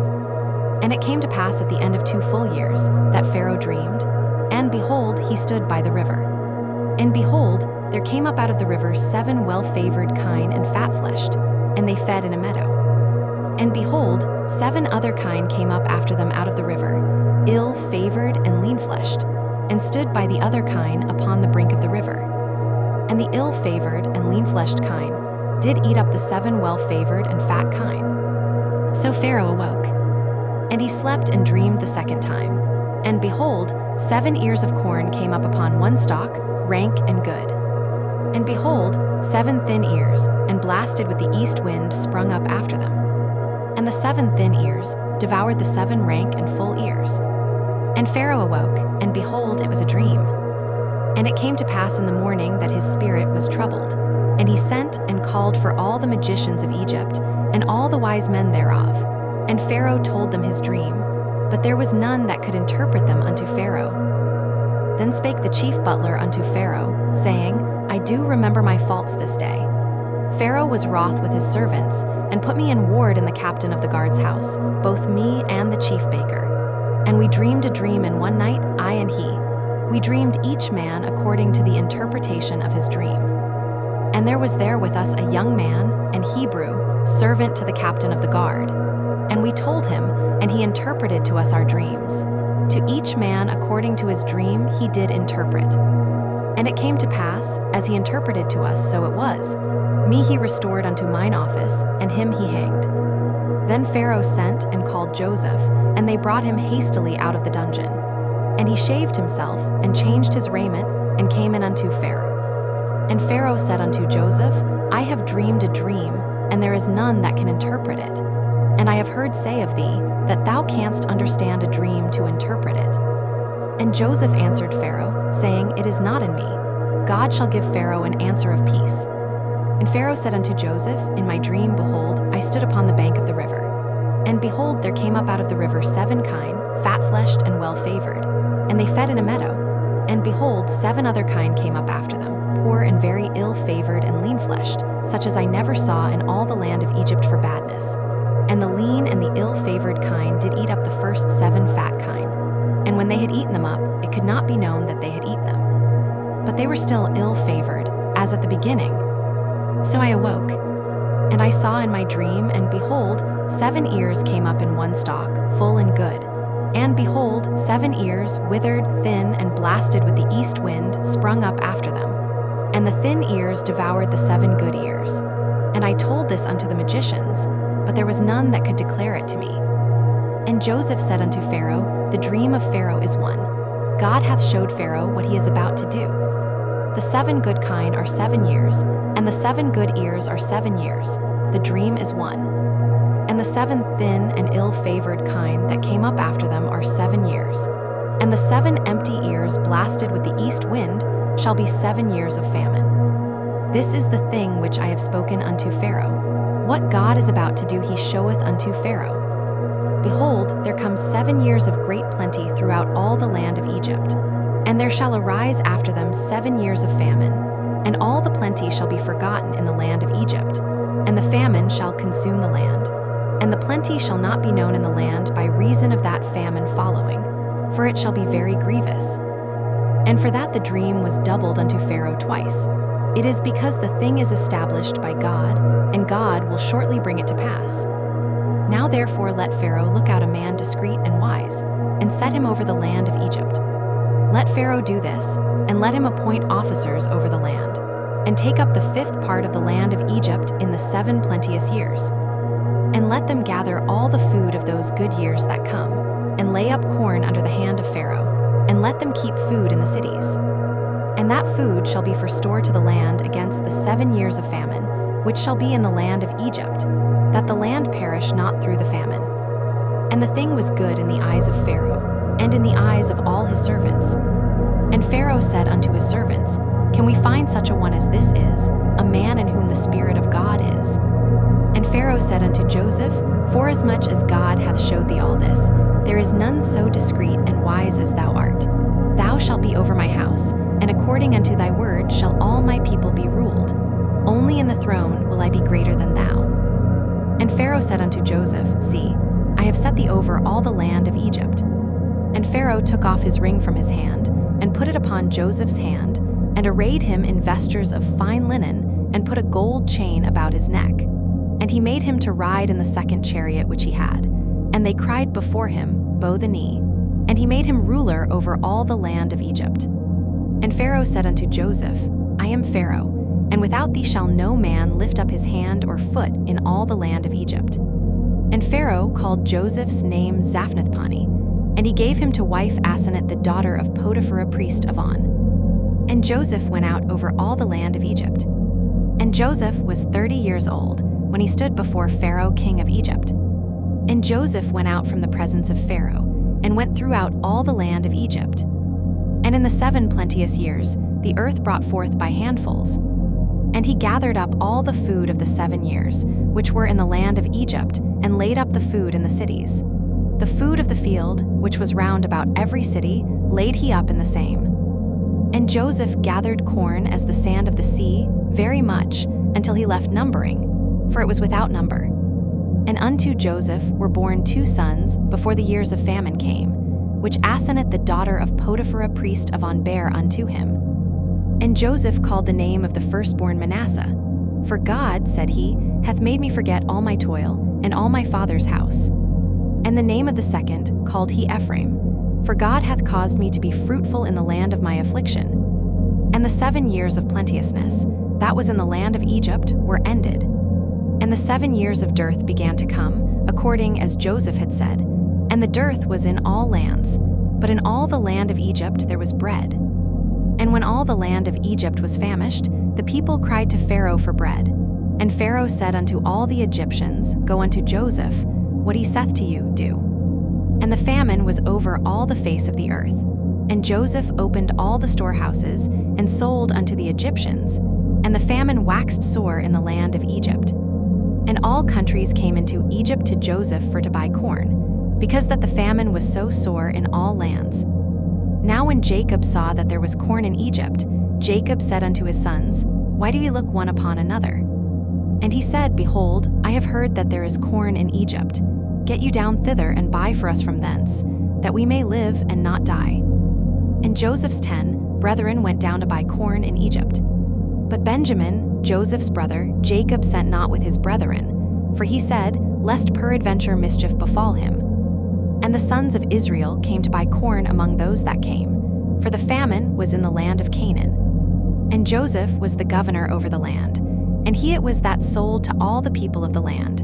And Joseph's brethren came, and bowed down themselves before him with their faces to the earth.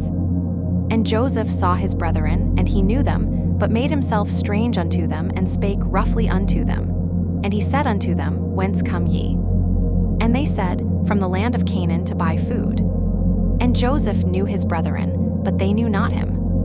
And Joseph remembered the dreams which he dreamed of them, and said unto them, Ye are spies. To see the nakedness of the land ye are come. And they said unto him, Nay, my lord, but to buy food are thy servants come. We are all one man's sons. We are true men, thy servants are no spies. And he said unto them, Nay, but to see the nakedness of the land ye are come. And they said, Thy servants are 12 brethren, the sons of one man in the land of Canaan. And behold, the youngest is this day with our father, and one is not. And Joseph said unto them, That is it that I spake unto you, saying, Ye are spies. Hereby ye shall be proved. By the life of Pharaoh ye shall not go forth hence, except your youngest brother come hither. Send one of you, and let him fetch your brother, and ye shall be kept in prison, that your words may be proved, whether there be any truth in you.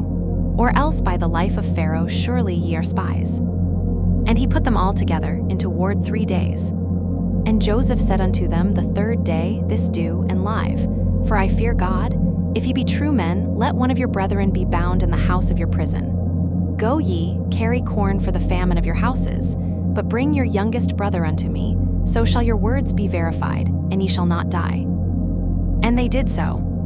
And they said one to another, We are verily guilty concerning our brother, in that we saw the anguish of his soul when he besought us, and we would not hear. Therefore is this distress come upon us. And Reuben answered them, saying, Spake I not unto you, saying, Do not sin against the child? And ye would not hear. Therefore, behold, also his blood is required. And they knew not that Joseph understood them, for he spake unto them by an interpreter. And he turned himself about from them, and wept, and returned to them again, and communed with them, and took from them Simeon, and bound him before their eyes. Then Joseph commanded to fill their sacks with corn, and to restore every man's money into his sack, and to give them provision for the way. And thus did he unto them. And they laded their asses with the corn, and departed thence. And as one of them opened his sack to give his ass provender in the inn, he espied his money. For, behold, it was in his sack's mouth. And he said unto his brethren, My money is restored, and lo, it is even in my sack. And their heart failed them, and they were afraid, saying one to another, What is this that God hath done unto us? And they came unto Jacob their father unto the land of Canaan, and told him all that befell unto them, saying, The man, who is the Lord of the land, spake roughly to us, and took us for spies of the country. And we said unto him, We are true men, we are no spies. We be 12 brethren, sons of our father, one is not, and the youngest is this day with our father in the land of Canaan. And the man, the Lord of the country, said unto us, Hereby shall I know that ye are true men. Leave one of your brethren here with me, and take food for the famine of your households, and be gone. And bring your youngest brother unto me. Then shall I know that ye are no spies, but that ye are true men. So will I deliver you your brother, and ye shall traffic in the land. And it came to pass, as they emptied their sacks, that, behold, every man's bundle of money was in his sack. And when both they and their father saw the bundles of money, they were afraid. And Jacob their father said unto them, Me have ye bereaved of my children. Joseph is not, and Simeon is not, and ye will take Benjamin away. All these things are against me. And Reuben spake unto his father, saying, Slay my 2 sons, if I bring him not to thee. Deliver him into my hand, and I will bring him to thee again. And he said, My son shall not go down with you, for his brother is dead, and he is left alone. If mischief befall him by the way in the which ye go, then shall he bring down my gray hairs with sorrow to the grave. And the famine was sore in the land. And it came to pass, when they had eaten up the corn which they had brought out of Egypt, their father said unto them, Go again, buy us a little food. And Judah spake unto him, saying, The man did solemnly protest unto us, saying, Ye shall not see my face, except your brother be with you. If thou wilt send our brother with us, we will go down and buy thee food. But if thou wilt not send him, we will not go down. For the man said unto us, Ye shall not see my face, except your brother be with you. And Israel said, Wherefore dealt ye so ill with me, as to tell the man whether ye had yet a brother? And they said, The man asked us straitly of our state, and of our kindred, saying, Is your father yet alive? Have ye another brother? And we told him according to the tenor of these words. Could we certainly know that he would say, Bring your brother down? And Judah said unto Israel his father, Send the lad with me, and we will arise and go, that we may live and not die, both we and thou, and also our little ones. I will be surety for him, of my hand shalt thou require him. If I bring him not unto thee, and set him before thee, then let me bear the blame forever. For except we had lingered, surely now we had returned this second time.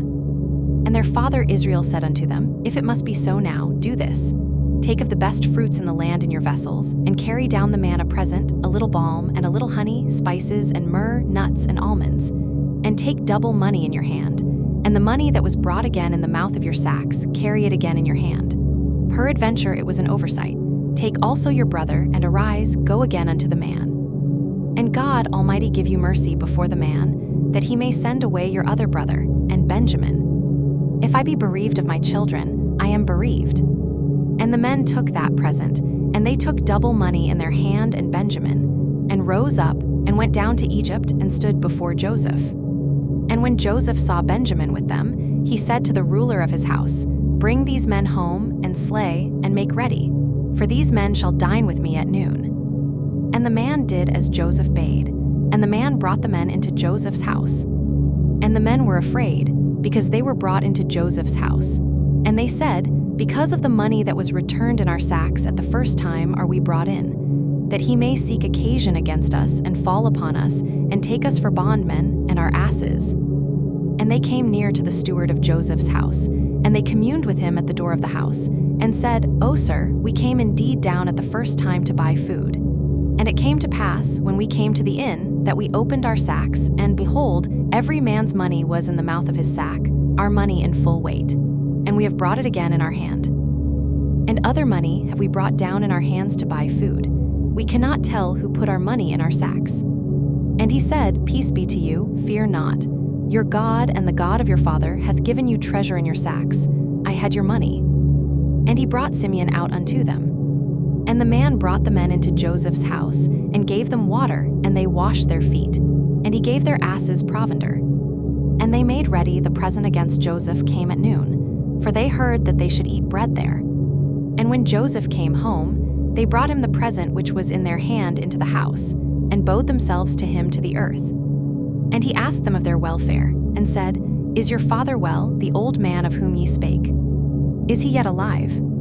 And they answered, Thy servant our father is in good health, he is yet alive. And they bowed down their heads, and made obeisance. And he lifted up his eyes, and saw his brother Benjamin, his mother's son, and said, Is this your younger brother, of whom ye spake unto me? And he said, God be gracious unto thee, my son. And Joseph made haste, for his bowels did yearn upon his brother, and he sought where to weep. And he entered into his chamber, and wept there. And he washed his face, and went out, and refrained himself, and said, Set on bread. And they set on for him by himself, and for them by themselves, and for the Egyptians, which did eat with him, by themselves, because the Egyptians might not eat bread with the Hebrews, for that is an abomination unto the Egyptians. And they sat before him, the firstborn according to his birthright, and the youngest according to his youth. And the men marveled one at another. And he took and sent messes unto them from before him. But Benjamin's mess was 5 times so much as any of theirs. And they drank, and were merry with him. And he commanded the steward of his house, saying, Fill the men's sacks with food, as much as they can carry, and put every man's money in his sack's mouth. And put my cup, the silver cup, in the sack's mouth of the youngest, and his corn money. And he did according to the word that Joseph had spoken. As soon as the morning was light, the men were sent away, they and their asses. And when they were gone out of the city, and not yet far off, Joseph said unto his steward, Up, follow after the men. And when thou dost overtake them, say unto them, Wherefore have ye rewarded evil for good? Is not this it in which my Lord drinketh, and whereby indeed he divineth? Ye have done evil in so doing. And he overtook them, and he spake unto them these same words. And they said unto him, Wherefore saith my Lord these words? God forbid that thy servants should do according to this thing. Behold, the money, which we found in our sacks' mouths, we brought again unto thee out of the land of Canaan. How then should we steal out of thy Lord's house silver or gold? With whomsoever of thy servants it be found, both let him die, and we also will be my Lord's bondmen. And he said, Now also let it be according unto your words. He with whom it is found shall be my servant, and ye shall be blameless. Then they speedily took down every man his sack to the ground, and opened every man his sack. And he searched, and began at the eldest, and left at the youngest, and the cup was found in Benjamin's sack. Then they rent their clothes, and laded every man his ass, and returned to the city. And Judah and his brethren came to Joseph's house, for he was yet there, and they fell before him on the ground. And Joseph said unto them, What deed is this that ye have done? Wot ye not that such a man as I can certainly divine? And Judah said, What shall we say unto my Lord? What shall we speak? Or how shall we clear ourselves? God hath found out the iniquity of thy servants. Behold, we are my Lord's servants, both we, and he also with whom the cup is found. And he said, God forbid that I should do so. But the man in whose hand the cup is found, he shall be my servant. And as for you, get you up in peace unto your father. Then Judah came near unto him, and said, O my Lord, let thy servant, I pray thee, speak a word in my Lord's ears, and let not thine anger burn against thy servant. For thou art even as Pharaoh. My Lord asked his servants, saying, Have ye a father or a brother? And we said unto my Lord, We have a father, an old man, and a child of his old age, a little one. And his brother is dead, and he alone is left of his mother, and his father loveth him. And thou saidst unto thy servants, Bring him down unto me, that I may set mine eyes upon him. And we said unto my Lord, The lad cannot leave his father, for if he should leave his father would die. And thou saidst unto thy servants, Except your youngest brother come down with you, ye shall see my face no more. And it came to pass, when we came up unto thy servant my father, we told him the words of my Lord. And our father said, Go again, and buy us a little food. And we said, We cannot go down. If our youngest brother be with us, then will we go down. For we may not see the man's face, except our youngest brother be with us. And thy servant my father said unto us, Ye know that my wife bare me 2 sons.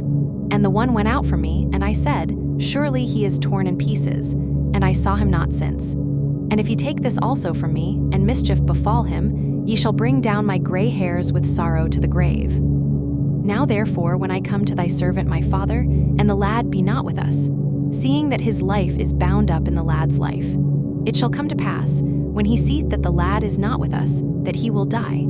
And thy servants shall bring down the gray hairs of thy servant our father with sorrow to the grave.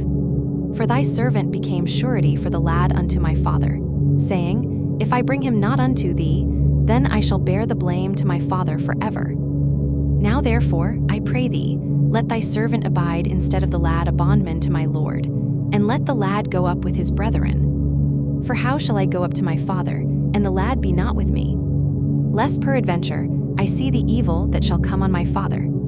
Then Joseph could not refrain himself before all them that stood by him, and he cried, Cause every man to go out from me. And there stood no man with him, while Joseph made himself known unto his brethren. And he wept aloud, and the Egyptians and the house of Pharaoh heard. And Joseph said unto his brethren, I am Joseph, doth my father yet live? And his brethren could not answer him, for they were troubled at his presence. And Joseph said unto his brethren, Come near to me, I pray you. And they came near. And he said, I am Joseph your brother, whom ye sold into Egypt. Now therefore be not grieved, nor angry with yourselves, that ye sold me hither. For God did send me before you to preserve life. For these 2 years hath the famine been in the land. And yet there are 5 years, in the which there shall neither be earing nor harvest. And God sent me before you, to preserve you a posterity in the earth, and to save your lives by a great deliverance. So now it was not you that sent me hither, but God. And he hath made me a father to Pharaoh, and lord of all his house, and a ruler throughout all the land of Egypt. Haste ye, and go up to my father, and say unto him, Thus saith thy son Joseph, God hath made me lord of all Egypt. Come down unto me, tarry not. And thou shalt dwell in the land of Goshen, and thou shalt be near unto me, thou and thy children, and thy children's children, and thy flocks, and thy herds, and all that thou hast. And there will I nourish thee. For yet there are 5 years of famine, lest thou and thy household and all that thou hast come to poverty. And behold, your eyes see, and the eyes of my brother Benjamin, that it is my mouth that speaketh unto you. And ye shall tell my father of all my glory in Egypt, and of all that ye have seen.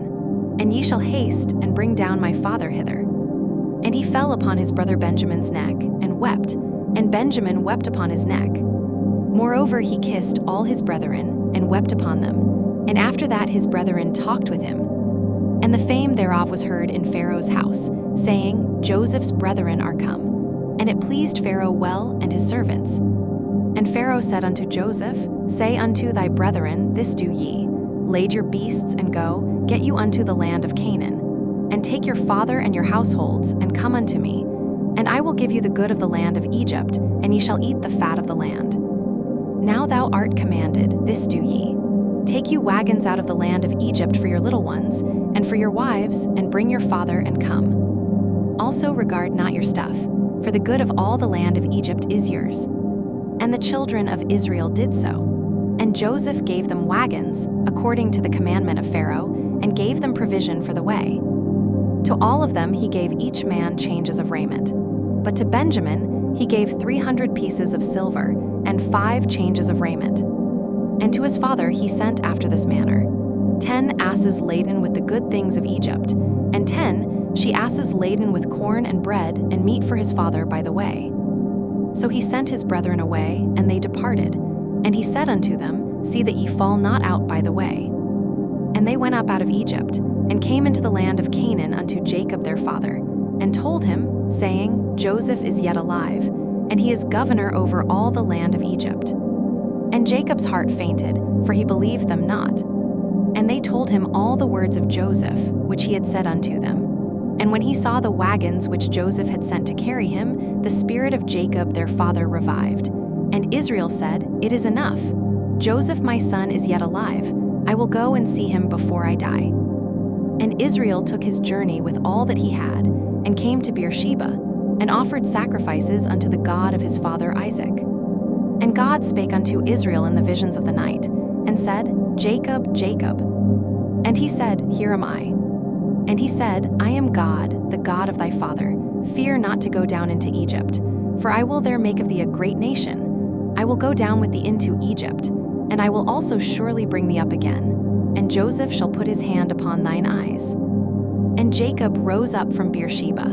And the sons of Israel carried Jacob their father, and their little ones, and their wives, in the wagons which Pharaoh had sent to carry him. And they took their cattle and their goods, which they had gotten in the land of Canaan, and came into Egypt, Jacob and all his seed with him, his sons and his sons' sons with him, his daughters and his sons' daughters, and all his seed brought he with him into Egypt.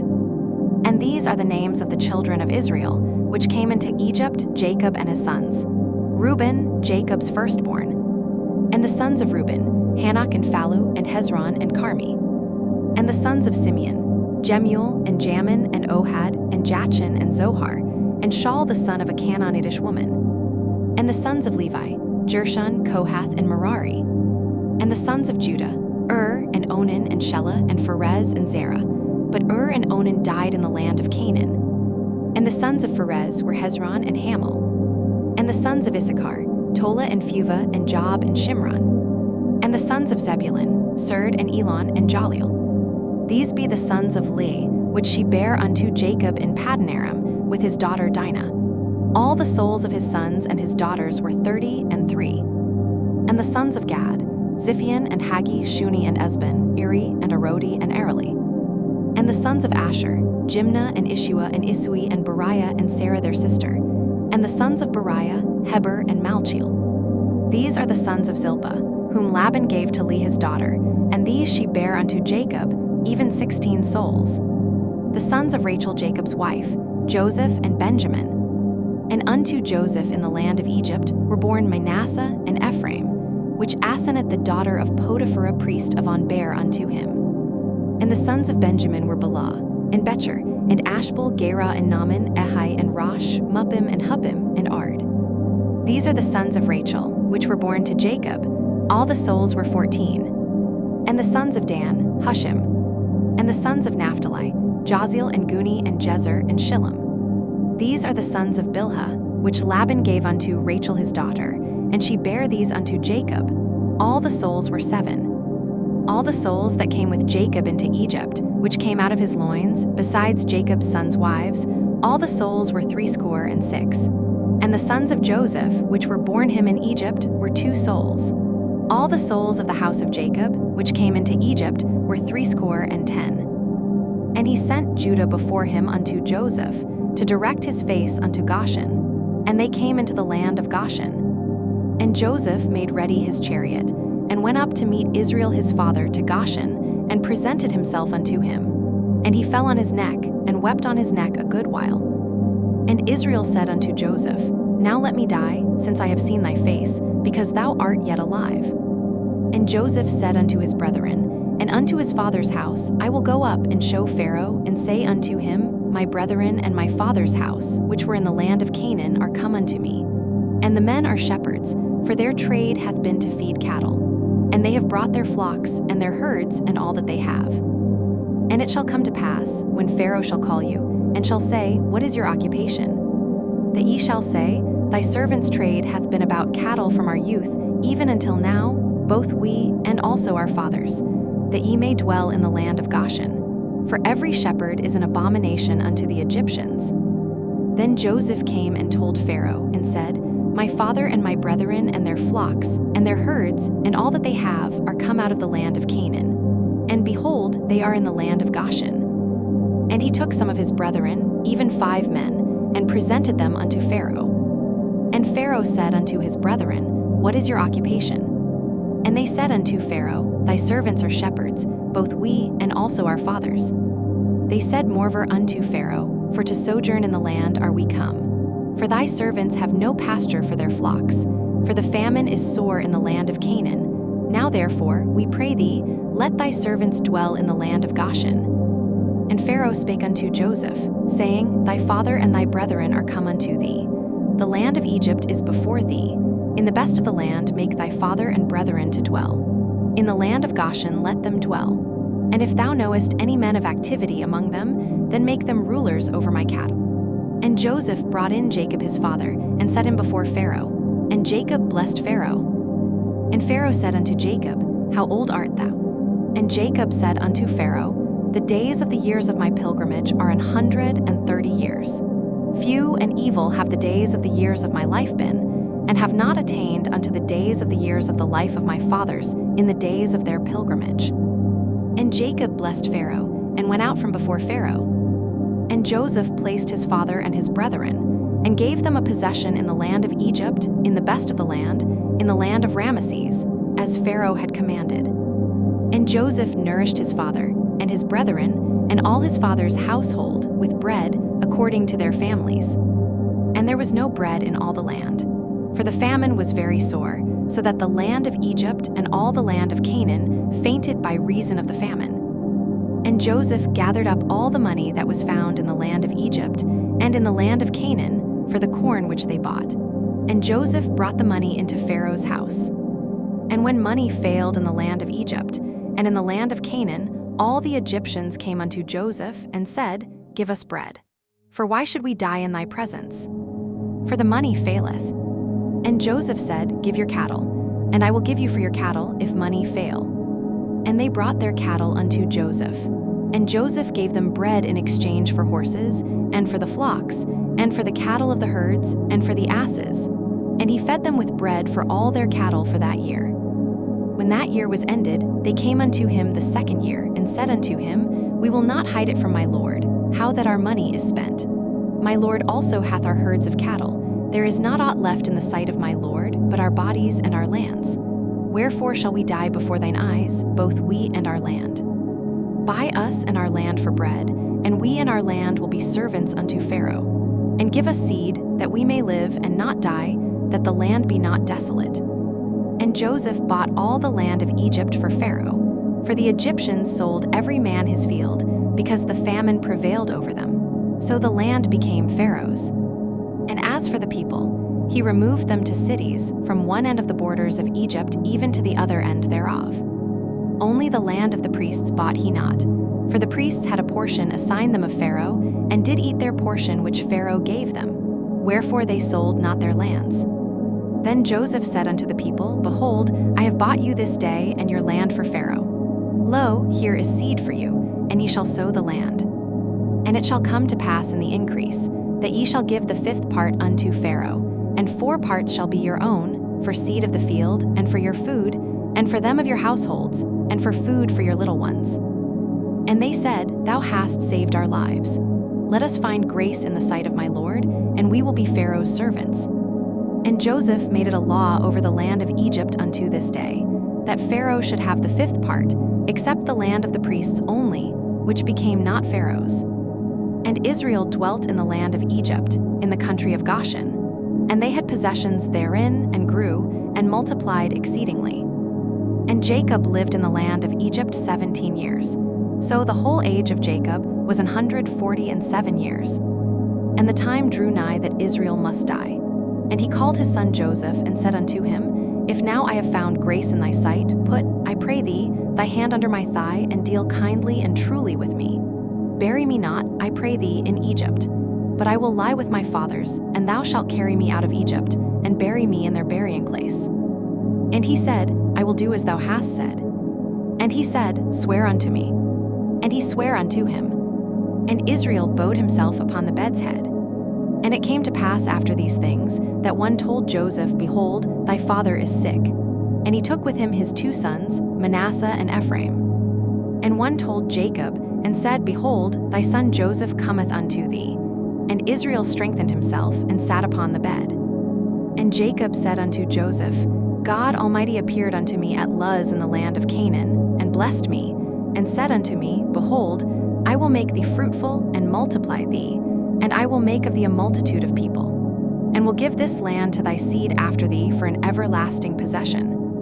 And now thy 2 sons, Ephraim and Manasseh, which were born unto thee in the land of Egypt before I came unto thee into Egypt, are mine. As Reuben and Simeon, they shall be mine. And thy issue, which thou begettest after them, shall be thine, and shall be called after the name of their brethren in their inheritance. And as for me, when I came from Paddan, Rachel died by me in the land of Canaan in the way, when yet there was but a little way to come unto Ephrath. And I buried her there in the way of Ephrath, the same is Bethlehem. And Israel beheld Joseph's sons, and said, Who are these? And Joseph said unto his father, They are my sons, whom God hath given me in this place. And he said, Bring them, I pray thee, unto me, and I will bless them. Now the eyes of Israel were dim for age, so that he could not see. And he brought them near unto him, and he kissed them, and embraced them. And Israel said unto Joseph, I had not thought to see thy face, and lo, God hath showed me also thy seed. And Joseph brought them out from between his knees, and he bowed himself with his face to the earth. And Joseph took them both, Ephraim in his right hand toward Israel's left hand, and Manasseh in his left hand toward Israel's right hand, and brought them near unto him.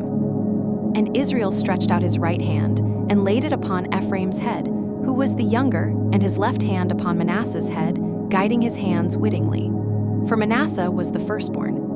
And he blessed Joseph, and said, God, before whom my fathers Abraham and Isaac did walk, the God which fed me all my life long unto this day, the angel which redeemed me from all evil, bless the lads, and let my name be named on them, and the name of my fathers Abraham and Isaac, and let them grow into a multitude in the midst of the earth. And when Joseph saw that his father laid his right hand upon the head of Ephraim, it displeased him, and he held up his father's hand to remove it from Ephraim's head unto Manasseh's head. And Joseph said unto his father, Not so, my father, for this is the firstborn, put thy right hand upon his head. And his father refused, and said, I know it, my son, I know it.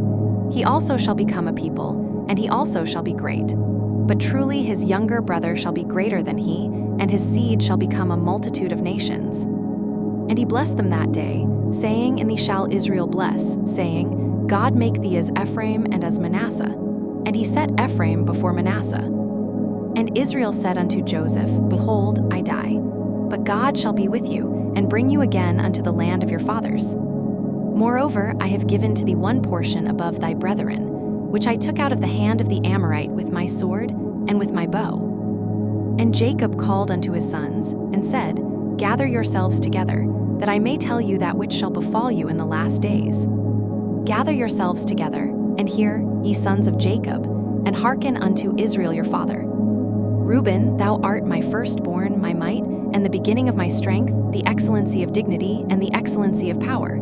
Unstable as water, thou shalt not excel, because thou wentest up to thy father's bed, then defiledst thou it. He went up to my couch. Simeon and Levi are brethren, instruments of cruelty are in their habitations. O my soul, come not thou into their secret.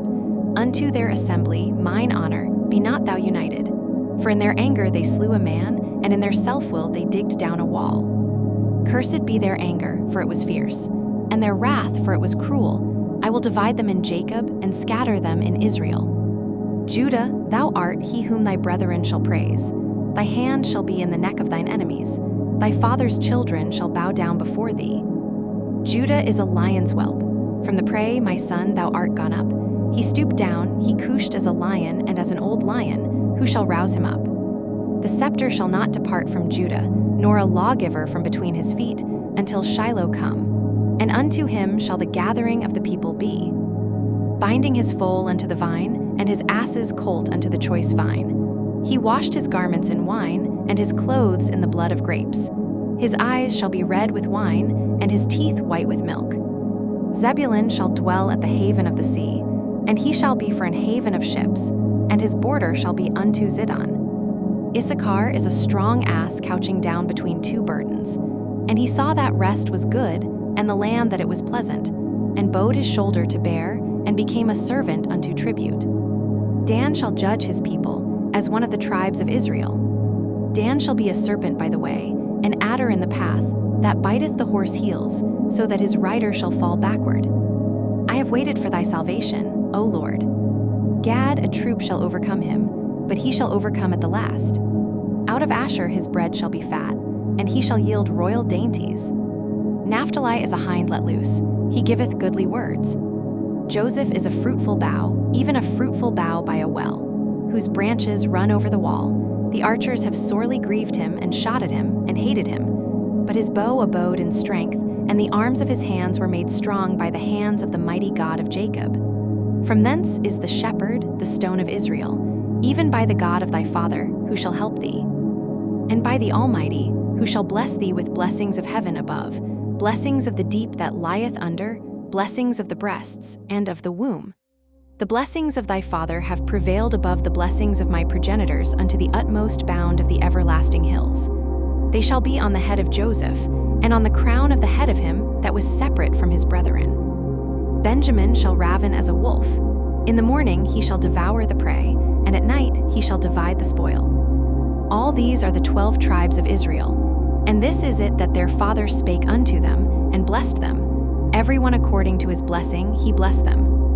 And he charged them, and said unto them, I am to be gathered unto my people. Bury me with my fathers in the cave that is in the field of Ephron the Hittite, in the cave that is in the field of Machpelah, which is before Mamre, in the land of Canaan, which Abraham bought with the field of Ephron the Hittite for a possession of a burying place. There they buried Abraham and Sarah his wife. There they buried Isaac and Rebekah his wife. And there I buried Leah. The purchase of the field and of the cave that is therein was from the children of Heth.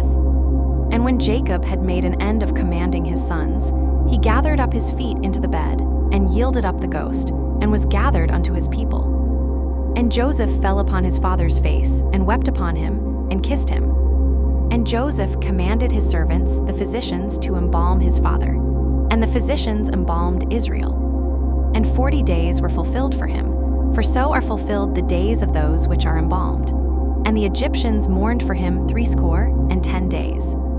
And when the days of his mourning were past, Joseph spake unto the house of Pharaoh, saying, If now I have found grace in your eyes, speak, I pray you, in the ears of Pharaoh, saying, My father made me swear, saying, Lo, I die. In my grave which I have digged for me in the land of Canaan, there shalt thou bury me. Now therefore let me go up, I pray thee, and bury my father, and I will come again. And Pharaoh said, Go up, and bury thy father, according as he made thee swear. And Joseph went up to bury his father. And with him went up all the servants of Pharaoh, the elders of his house, and all the elders of the land of Egypt, and all the house of Joseph and his brethren and his father's house. Only their little ones and their flocks and their herds they left in the land of Goshen. And there went up with him both chariots and horsemen, and it was a very great company. And they came to the threshing floor of Atad, which is beyond Jordan, and there they mourned with a great and very sore lamentation. And he made a mourning for his father 7 days. And when the inhabitants of the land, the Canaanites, saw the mourning in the floor of Atad, they said, "This is a grievous mourning to the Egyptians." Wherefore the name of it was called Abel Mizraim, which is beyond Jordan. And his sons did unto him according as he commanded them. For his sons carried him into the land of Canaan, and buried him in the cave of the field of Machpelah, which Abraham bought with the field for a possession of a burying place of Ephron the Hittite, before Mamre. And Joseph returned into Egypt, he and his brethren, and all that went up with him to bury his father, after he had buried his father. And when Joseph's brethren saw that their father was dead, they said, "Joseph will peradventure hate us, and will certainly requite us all the evil which we did unto him."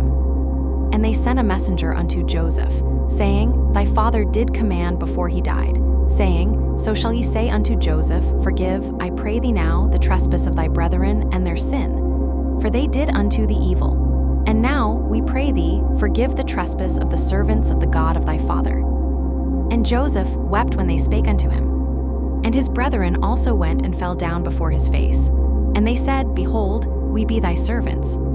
And Joseph said unto them, "Fear not, for am I in the place of God? But as for you, ye thought evil against me. But God meant it unto good, to bring to pass, as it is this day, to save much people alive. Now therefore fear ye not, I will nourish you and your little ones." And he comforted them, and spake kindly unto them. And Joseph dwelt in Egypt, he and his father's house. And Joseph lived 110 years. And Joseph saw Ephraim's children of the 3rd generation. The children also of Machir, the son of Manasseh, were brought up upon Joseph's knees. And Joseph said unto his brethren, I die. And God will surely visit you, and bring you out of this land unto the land which he sware to Abraham, to Isaac, and to Jacob. And Joseph took an oath of the children of Israel, saying, God will surely visit you, and ye shall carry up my bones from hence. So Joseph died, being 110 years old, and they embalmed him, and he was put in a coffin in Egypt.